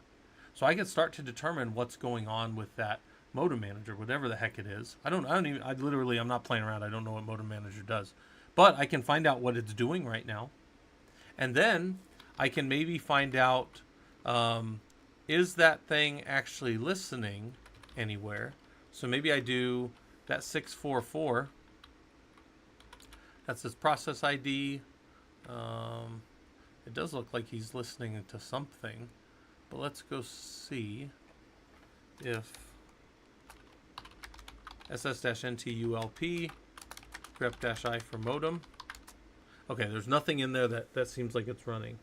Is systemd like a service? And no, systemd, when after the system begins to start, after the kernel comes up, and we can go watch systemd start if we want, but what happens is the kernel starts up, and somewhere in its startup process it calls systemd, and systemd then goes and starts all the other things within the system. It picks the runtime executable, or the runtime environment it's going to use, and then it picks all the links underneath that for all the startup scripts that are going to run for whatever that run level is, right? Let's see here, systemctl cat. Let's do grep-I for modem, and there's the modem manager service. So let's see how it started. Systemctl cat modem manager .service. This is the actual start file for it. Lib systemd system. So if I want to modify how this starts when my system boots, that's the file I'll go modify. Now, I got to warn you one thing. Things that are in lib systemd, if you modify them down here in lib systemd, this is what is considered like a system library. So what I want to make sure you understand is if you go modifying this but then a package updates modem manager, it assumes that it can change whatever it wants in here. And when it does that, it is going to change back the things that you put out of there. So what you could do instead is you can change where systemctl is looking for this, and it can load this out of like etc systemd system, and then you can have a modem manager service in there, and you can modify that one all you want, and that one will take precedence or override the one that is installed by system. So this seems like it's real in the weeds, but it's important to know. Your system has directories that it assumes, if you're doing like RPM or apt or DNF or yum, whatever, if you're installing crap, there are things that your system says, these are mine. And if you go modify them, I'm going to fix them back. That's huge, huge. And there's about, like, last time I checked, there's like 10 different places that systemctl will look to mount or to start things from. And when you want to know how it's doing it, you use the cat command, and it'll show you this is the command I used to or this is the file I used to start it. This is the exact exec start right here, user sbin modem manager, and we learned that from earlier by looking at how it called it. So then you might say, well, what if I make a normal user, right? So I just say user add -m Scott, and then I become the user Scott, and then I echo my $path for Scott.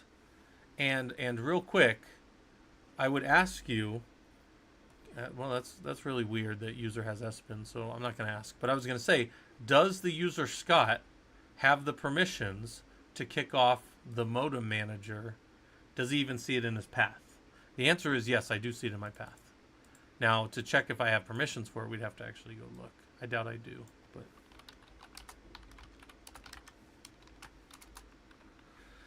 Oh, modem manager could be executed by anybody. So technically, I probably could end up running that if I wanted to as my user. But by the way, if I thought modem manager was destructive, or it was a thing that shouldn't be used by normal users in my system, I would come in and I would change that, right? chmod, and what is it now? It is 755, so I'd change it to 750 on user sbin modem manager. And when I did that change, now everybody, because my user Scott is not in the group root, he no longer has permissions to execute this. No users have permissions to execute this unless they're in the root owner, which they'd have to be the owner root, so they'd have permission to do whatever they wanted. And then root group, which no user should belong to that. So there you go. All right. We can do top, we can do kill, we can kill processes.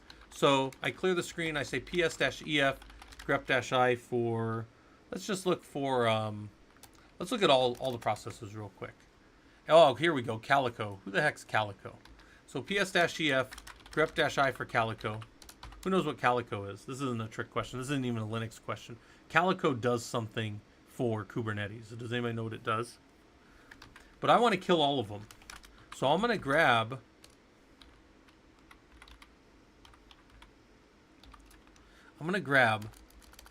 everything in Calico, and I'm going to 5-minute break. ICQ, I'm not going to do a break for the recording, but you can take a break real quick and then come back. Yeah, so watch this. Awk. It is networking. Yeah, it's what they call the CNI, Container Networking Infrastructure. Is that? Yeah, CNI, but it's the CNI. Yeah. All right, so awk print $2. I want the second column there, and now whoops, awk print. It'll help if I spelled print right. And now I just get that second column. Do you guys all see that? And then that I want to kill, so I use xargs to put it all on one line, and then I say xargs kill, and I will have killed all of those processes for that. Now, there are brand new processes because Calico restarted, but do you see how all those processes are gone and now there's new processes? Ah, snack blame. That's the question. Why did I put that in there? Well, come here real quick. Here's a good question. Why did I put... It's an excellent... That was maybe the best question today so far. Why did I put that in? What did I remove when I put the brackets around it? And why did it remove it? This is a deep regex question. Some of you guys are regexers. pkill would do this. Yeah, pkill would do the same thing, Landmine, if they were all from the same. So could you pkill against Calico as a process like that? Or would you have to kill against a user because pkill is going to go against the user? I'm pretty sure pkill can't search for a name like that. But if you can, show me, Landmine. But like, I'll kill a user off with pkill -u, and kill everything out of a user. But I want a subset of things running out of root. Mr. Muddy Pants, you're right. But does anybody know why this removes? Yeah, so this is a regex. And the regex looks for C, right? It is regex. Watch, I'll show you why. Because it's going to look for the character class of C only. But then when the process is running, the process of grep is going to have that, but the actual thing that it's searching for is just the C.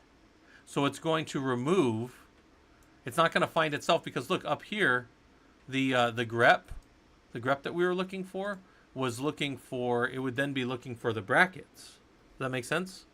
So my grep doesn't have brackets on it though.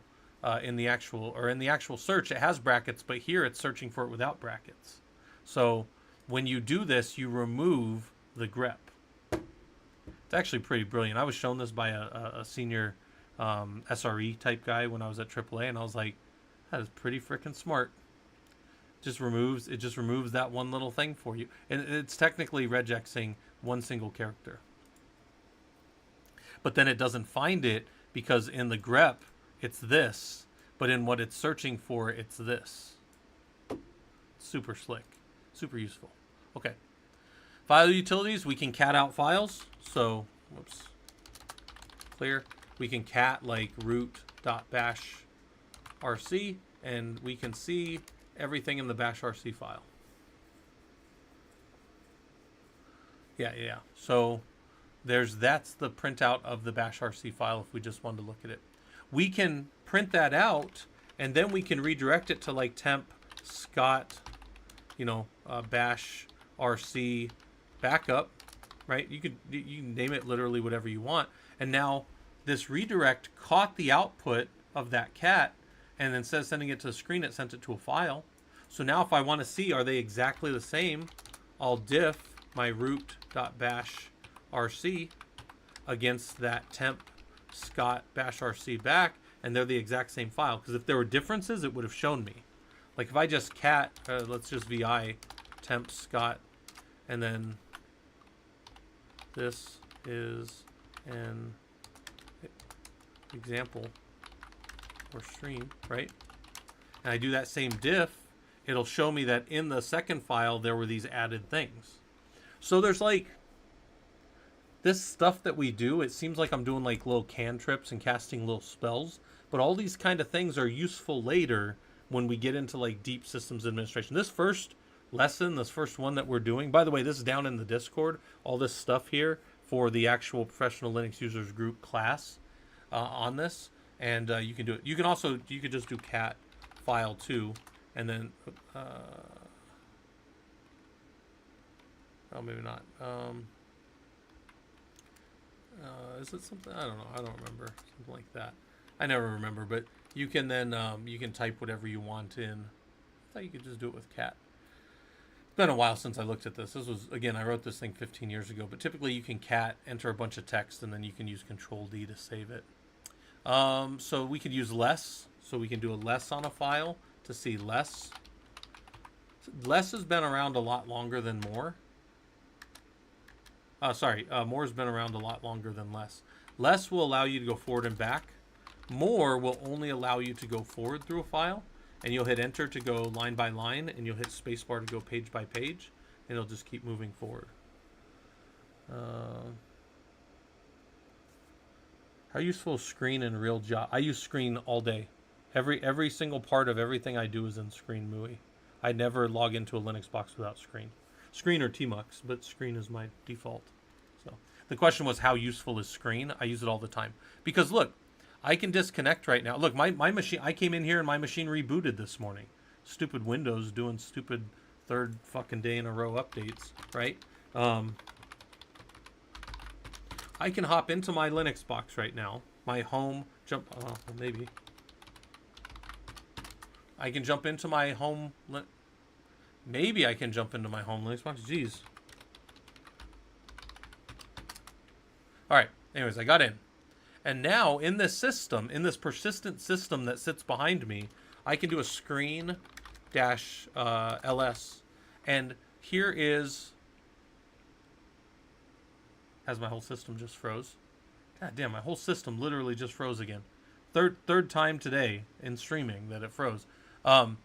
So this is an old work one, this is a newer work one, and this is my streaming one. So this is the one I was using the other day.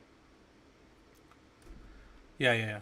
That's probably good. The ouch. Yeah, that there was that. So I'm gonna screen -R to this one, and I'm gonna be connected back to exactly what we were doing yesterday in stream, or when I was in the little group when we were doing stuff, and we were in our Rocky 15 box or whatever, doing whatever we were doing.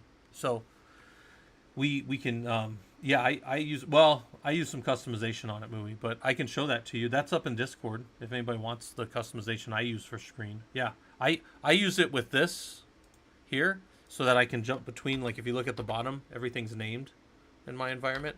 So everything that I'm doing, like in this case it was werewolf build out. It's my werewolf system. These are just my general labs of whatever I'm doing. And then what was I doing here? I was like sending stuff up to our Discord right there. Usually use a multiplexer on your stream, then SSH into a box, or run the multiplexer on the target box. So screen is a no-hup environment. What no-hup means is if I just close this out, it continues running even though the parent process is dead. And what I'll do is I'll jump back into screen and I'll connect, and then from screen I will split out on that box. So that's called a jump box. Why is it called a jump box? It's because I can be anywhere on planet Earth. I sometimes go down to Mexico with friends, and I can connect back into my home machine and jump on, and I could present to you guys that lab just like I was here. In fact, the other day I was doing it in Austin, right? I was back on my home box, but from Austin, and I was showing you guys. And I was working out of Austin, jumping into my home box and doing my work stuff from that jump box. But the jump box is persistent. That jump box only reboots if there's power or I want to turn it off. Okay. All right, let's keep going. We got to keep moving. Move, we can move files. So if I cd to temp and in temp, I ls, and I see that scott.bash or bashrc.back, and I don't like it. So I move that scott file to scott, new dot, scott new bash rc, because when I move it, I remove the original.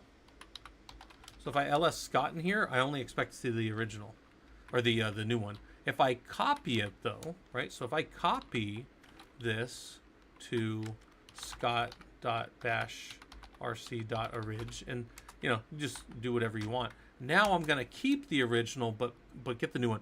A lot of people think of move as rename.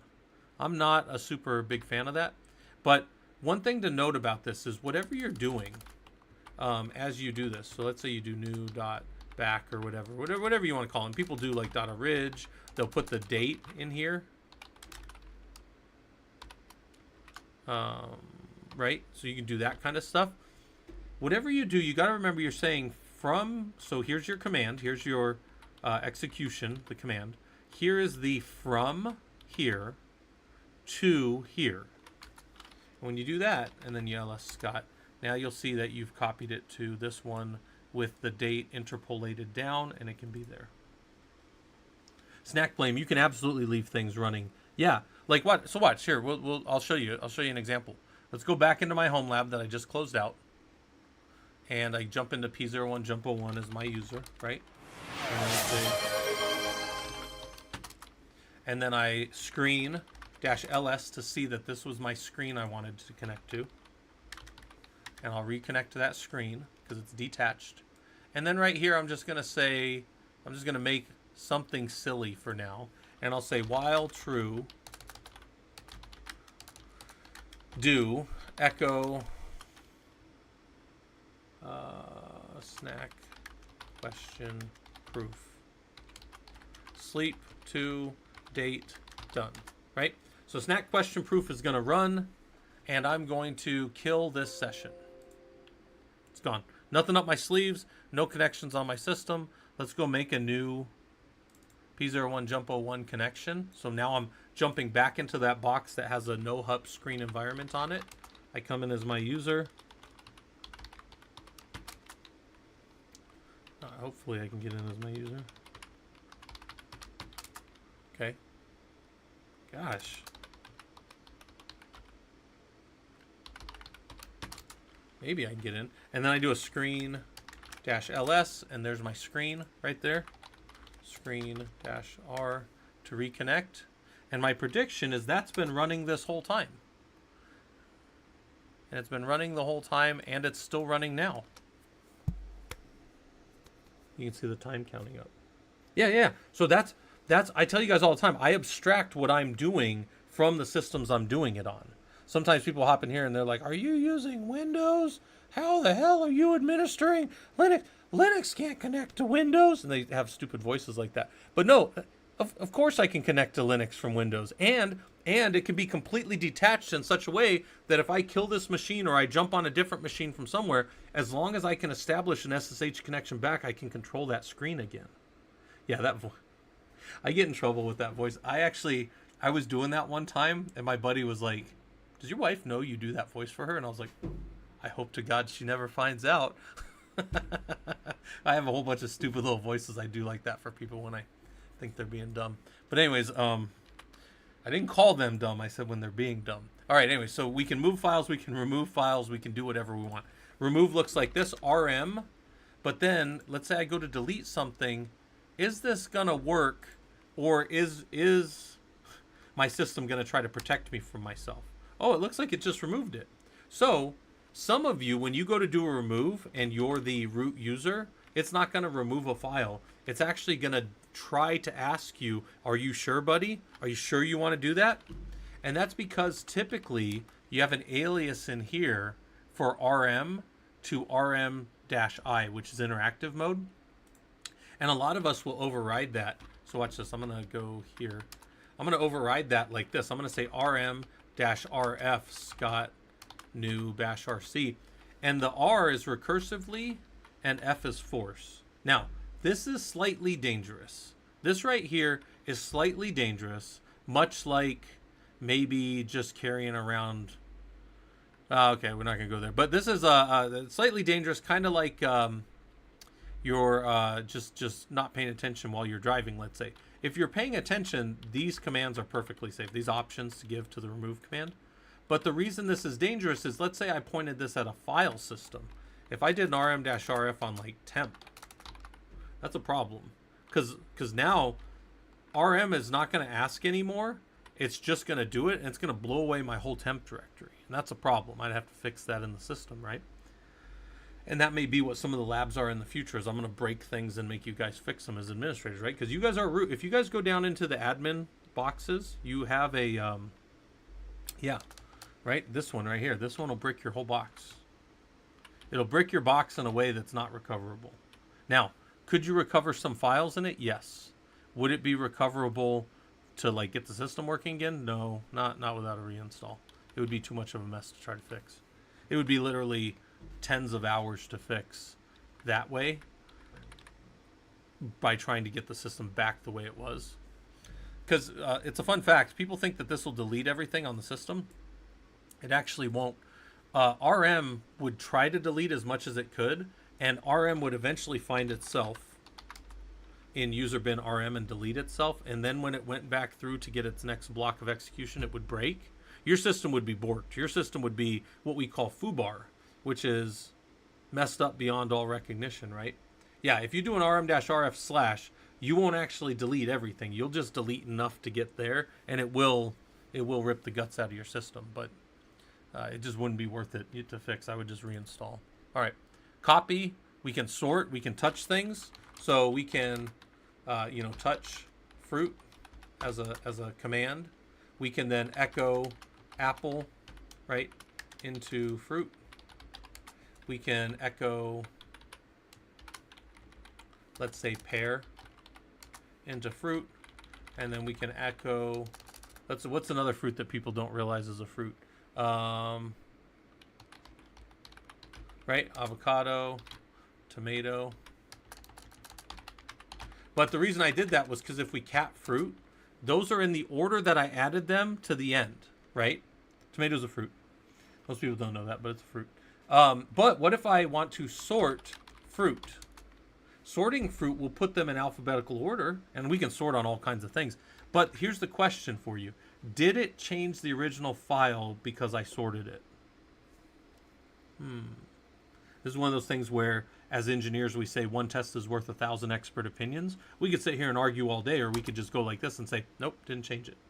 But could I sort fruit, throw it into sorted fruits, and then now is sorted fruits sorted? Yes, it is. That's kind of cool. So we can sort things, we can organize things, we can touch files and make files. These are all things that we have to kind of learn how to do. Not because like you're never going to go into work one day as a systems administrator or engineer and it's going to be like, okay, what's my task sheet for today? I got to touch 12 files. Oh, golly good. I'll do that all the way until lunch. Touch those 12 files. No, but you might have to become a user and touch a file in a directory to verify they have permissions to do it, right? Those are tasks. Those are things that might come up. You might have to prove that a user does have the permissions to do things or see the error and figure out why they can't, right? Verify the veracity of what the person's saying to you by going and looking how the system's actually behaving. So those are things that you can do, but you've got to understand these basic commands to do it. User tells you they can't copy a file somewhere. You can go become that user and figure out why by just doing the copy command. All right, unique and diff. These ones are kind of good. So diff will compare between two things, so like fruit and sorted fruits. And it'll show you pair is over here on line 2 and over here it's on line 3. And then there's a bunch of different commands that you can do. Yeah, I'll touch files till lunch. Yeah, that's what I'm doing for the first 4 hours of today, making, $100 an hour. Well, systems administrators might not make quite that much, but systems engineers tend to. You want to get into engineering, guys. Systems administration is a great place to start, but you want to get over into engineering. We do the same things, but we tend to make a little more and know a little more. But that's what I'm trying to show you guys. Let's look at unique real quick. How might I use unique? I'm going to show you guys the way that I like to use unique, and I show you this in a different lab. But let's ps-ef and then just look at everything in the system. There's a bunch of stuff going on. But what if I took that ps-ef and I captured the output and I said only show me the first column and then sort it. Now sort that first column so that they're all in order, and then unique them. And unique is cool by itself, but unique-c will count them for you. And now I know, with just those little commands right there, and we have a lab that shows you how to do this, but now with those commands, I know that 150 of the processes that are running in my system are root. The system's not really doing much. And if I needed to know, hey, somebody comes along and goes, hey, our service account's having problems against a bunch of our servers, and the service account is like, let's just say a service account is like SVC admin 1. And that's doing some admin function for one of our teams. And they've written this JavaScript, they've deployed it into their dev environment. These are real things that happen. And now you've got to go to their 10 machines, and I would write a script that loops over the 10 machines, but let's say you need to hit them all and just see where is service admin still running a process. This will do it for you real quick. And then maybe you got to kill them all. Now, you could do like was set. If you need to kill everything for service admin, pkill-u, and then the username will kill them all. That's perfect. That's actually a really good use case for pkill. But if you only needed to kill like service admin files that were maybe functioning as a web server, maybe we need to go be a little more, we need to go look at our logic a little bit. But the point is, we can help teams out. Now, it could be that a dev team has in their dev environment the ability to kill processes. They may be root in their dev environment sometimes, depending, especially like team leads and stuff. But that being said, I still have to explain this to you guys. The stuff that we're doing here, it might have been new to some of you as we've started doing it. But I can assure you, even if somebody's been in the industry 20 years and they're like a programmer or they're doing whatever, if they don't live down in the Linux world, they are simply visiting you. So you will have people call you up and go, hey man, can you help me out with this? Yeah, I can help you out with it because this is what I do. This is literally what I do all day. But for them, they only play. Does that kind of make sense? Now you're going to find some developers that are pretty switched on and they'll be able to go figure it out and they're already root so they can do it, whatever, that's fine. But sometimes you're going to find people that are like, hey man, like I didn't have time to focus on this. Could you just do it for me real quick? And you're like, yeah, because that's what we do all day. So I try to tell you guys as like Linux systems administrators, don't sit around and think like, oh, I'm the smartest people around because I'm the only guy that knows Linux. No, I used to work with these bioinformatics guys. They all had PhDs in bioinformatics and all this crap, and they were really smart.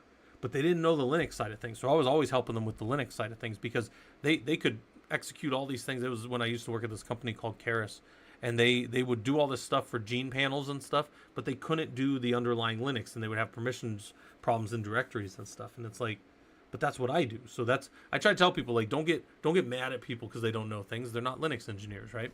So that's what we want to be, right? All right. Then we can do things like this. So let me show you guys. I didn't do this for the last group, but I want to have it for the recording.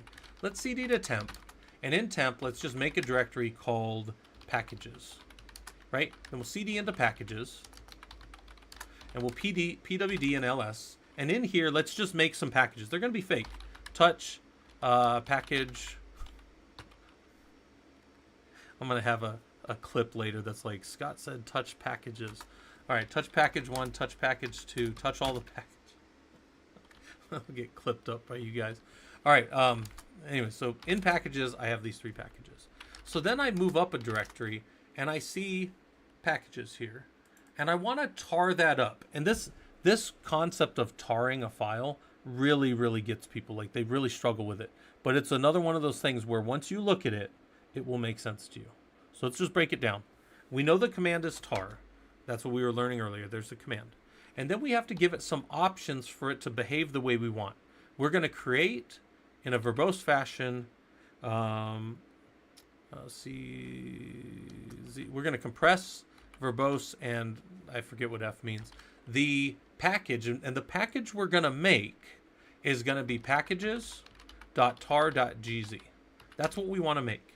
And the target, the very last thing of it, tell me, hey, I'm taking packages and I'm compressing it down.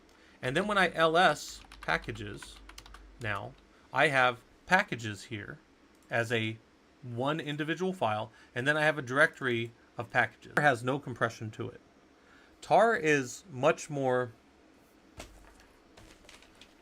I've got a little book here. This is my notepad, right? And my notepad's open, and I want to take some of these papers here. They're just like little. What are these? Not Kleenex. Napkin. These are little napkins, right? And they're sitting here, and I have them in that directory, and they're kind of open like this, and I can use them. But when I go to move them, if I want to like SCP or rsync it or whatever, I can do that, but it's much easier for me to kind of close it up like this and turn it into one file. And that's what tar does. Tar is the archiver. It makes an archive of all of those. It's like I had an open briefcase, if you guys remember back in the day when everybody used to carry briefcases. And I just put all my papers in it and I closed it just like this. And now it's one file that I can move. The compression, which is happening right here with the C, that is happening by a different program, either bzip or gzip in this case. In this case, that is probably gzip that's doing that C right there. So, and that's why I use the gz instead of a bz. If I had a system with a bzip on it, I would do a bz there, so I remembered. But I could gunzip this to unzip it, and then I could untar it. But I can also do it in one command. So let's go here, ls, rm-rf packages, right? I'm just going to get rid of the directory packages. It's gone. So if I cd to packages, it's gone. If I ls packages, there's only that file now, that closed up file that I made from it. Now let's do a tar-xzvf, and that's going to X and C are mutually exclusive. You're either creating or untarring. Those are the two things you're doing. And now I can just say packages because that's the only thing that exists. It knows where it's going to go to. And now if I ls-l on packages, now I see that in that packages directory, there are those files. And if I did packages like this, I would see that there is still the tar. Tar doesn't go away when you untar it. And then there's the packages directory that I pulled out of there. So we package things up and we unpackage them. It's easier to package things up to send them to somebody. And tar is a respecter of file systems pathing. So if I take this packages.tar and I go move it anywhere, and I had a bunch of subdirectories, they would all open up and be all those subdirectories under whatever folder I used it on. Okay. So that's how those work. You can also just gzip and unzip things. So if I had just some, let's just say, let's do something fun. We'll dd in file equals dev 0. So just some random zeros off the processor. Out file equals temp big file.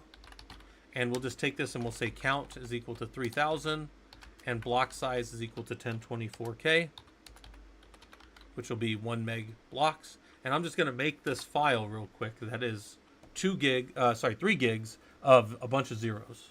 And then I'm going to go ahead and gzip this, right? So ls-l temp big file. He's pretty big. Gzip him. We should be able to just gzip that file down into wherever it's going. Yeah, Jamal, this is on YouTube as well. Yep.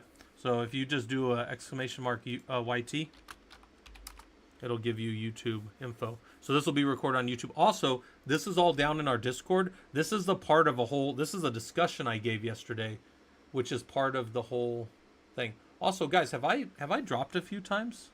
Hold on, I need to go check something real quick. Hold on. Did I end up dropping multiple times? Oh, that's freaking annoying. I apologize, guys. That is super effing annoying. Sorry about that.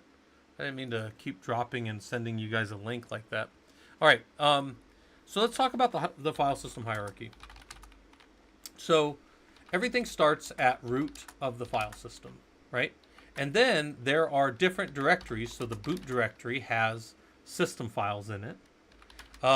Bin is a bunch of binary files, right? Root is the administrator's home directory. And it has a bunch of the administrator's directory type stuff going on in there. Home directory is the home directory is the street that all the users live on in their home directories. So /home is not your home directory. /home Scott can be your home directory if your name's Scott and that's your user. But home is never your home directory. That's very important. I have students all the time go, I can't do this. I can't write this into home. And I'm like, okay, so you're trying to build like you're trying to build a file system. You're trying to build like not a garage. What the hell are those things? Like a little shed, but you're not doing it out back. You're doing it in the street out front of your house. Doesn't make any sense. Do it inside your home, and then you can do whatever you want. So home/Scott is mine. I can do whatever I want down there. When I'm that user. I'm root right now, so I can do whatever I am. User is a bunch of different directories that have Linux standard utilities in them. So there's bin, there's games, right? There's a bunch of file systems here, but they all come off of the root of the system right here. So var contains information about things that change often, right? And then var log tends to be where all of your logging is kept. If you're doing STIG compliance or you're doing CIS benchmarks, you must make those their own directories. Okay? More information can be found by like reading whatever your individual file system are, but those are the generic ones, right? So let's play with absolute paths for a second. Let's go to root and make a directory with a -p of lab test stream, example 1, right? If I pwd and ls, I'll see that lab is there, and I can cd to lab test stream, right? So pwd, I'm in lab test stream. Glausen said, how big should the var partition be when doing CIS compliance? Well, I'll tell you, there's no CIS benchmark for how big it should be. But I will tell you this, what you need to do, and there may be some scoping on this for, like if we're engineering a new system. what we might do is we might look at the overall disk size that we have. So we have a 1 terabyte or 2 terabyte disk nowadays typically, right? These disks are getting big. And then you might say, well, my var partition needs to be able to handle maybe your var directories. So there's other things that happen in there besides just var log, although var log is going to get its own. Var also has cache in most of your, and that's C-A-C-H-E, yeah. That's very important that your var cache never fills up, or your ability to add tools with like DNF or yum or apt, they're not going to work anymore. So my var partitions, what I like to do is when I partition things, and I just did this for a client last week. So I think I was out there Thursday. I do everything in logical volume management so I can expand it later, and I give a minimum of like 30 gigs down the board. And then what I do is I show them, hey, you guys have all these extra gigs in here in your logical volume management, and all we need to do is LV extend. So if var at 30 gigs is getting full within a month, then we need to scope it up. So what you need to do then, yeah, and what you need to do is get in there and like see what your historical data is, right? As you start to track things, this is why monitoring is so important. We can get our historical data and we can say, okay, as a general rule, I'm going to tell you guys, this is a very general thing I'm about to say. The average Linux system that's doing things but not functioning in some certain way generates like 18 megs of logs a day. So you say, okay, 18 megs. That's what I found across thousands of systems in my career. It's like 18 megs a day. So now 18 megs a day is going to fill up a gig in however many days. But hold on. If you're running a web server on there, you may be generating 50 megs of logs a day. This is why I'm saying your data, this is the greatest engineering one-off of all time is YMMV. YMMV. Your mileage may vary. So I'm going to tell you this thing, but your mileage may vary. So yeah, what you want to do is you want to test things, but because of the fact that you started with like 30 gigs, but you have logical volume management, you can make it 60 gigs. But there's also a trick to this. There's also a trick here. Var log, if you're talking about logs should be kept locally, but they should also be sent off in real time with either syslogger or Loki. And we have different labs that show you guys how to do both of those tools. And we'll do those in different, as we move forward in this Linux system administration course, we'll hit those different things. But let's talk about absolute versus relative pathing real quick. Absolute pathing always starts at root of the file system. So if I want a CD, look where I am. I am in root lab test stream. If I want to go to temp, I can do it like that. But if I want to move back there and I want to be verbose about it in absolute, I will say root lab test and then stream. And that is an absolute path. That is correct no matter where I am in the file system. But if I go back to temp, so now watch this. I ls in here and I cd to example. And now I'm one directory down in example. That was a relative pathing. Now if I cd to temp and I cd to example, am I going to get back in that example directory? No, because relative to where I am in temp, there is no example directory. Even if there was an example directory, I would go down into it. I wouldn't go back up into that one. So the way I always explain it is this. Do you guys see my little pen here? I've got a pen, right? I got a pen. Does anybody argue that I have a pen? I'm holding it, right? And I say, somebody tell me where my pen is. And there's two ways this can go. There's two ways that this can go that work. One is somebody says, Scott, your pen's right in front of you. And I go, it is right in front of me. Golly, gee willikers, good. But here's the thing. The pen was right in front of me. I had to know where I was for that to work. But what if one of you guys said, your pen is at, and they gave me my like geolocation for my house. And I was like, right? Like, you know exactly where I am. Does it matter where I am when you said that? Will I always be able to go exactly there and find exactly that? Yes. So, creepiness aside, absolute pathing, it works like that. If I cd to temp, and I'm in temp, and I cd to root, lab, test, stream, example, I will always 100% of the time get there if I have permissions to get there, because I am being absolute. But if I were to from here say test, stream, example, relative to where I am, what I'm doing right here doesn't make any sense. there is no test stream example relative to where I am. So that's why your PWDs are so powerful. But now let me show you some other things. If you do an ls-a in an empty directory, you always have a dot and a dot dot. Does anybody here know what the dot or the dot dot mean? So watch, ls-a. You always have dot or dot dot. What are those? Those are my local current working directory and the parent directory of me. So I'm going to do a little exercise real quick. I'm going to say dot dot dot dot.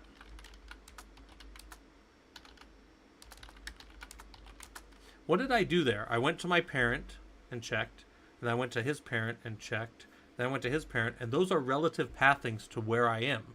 So I went to my parent of my parent of my parent, always moving closer to root. Some of you guys might be old enough to remember, but there used to be a traversal attack that looked like this.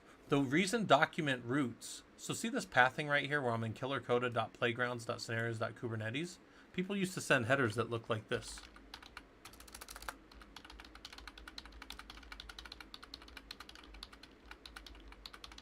And what were they trying to do?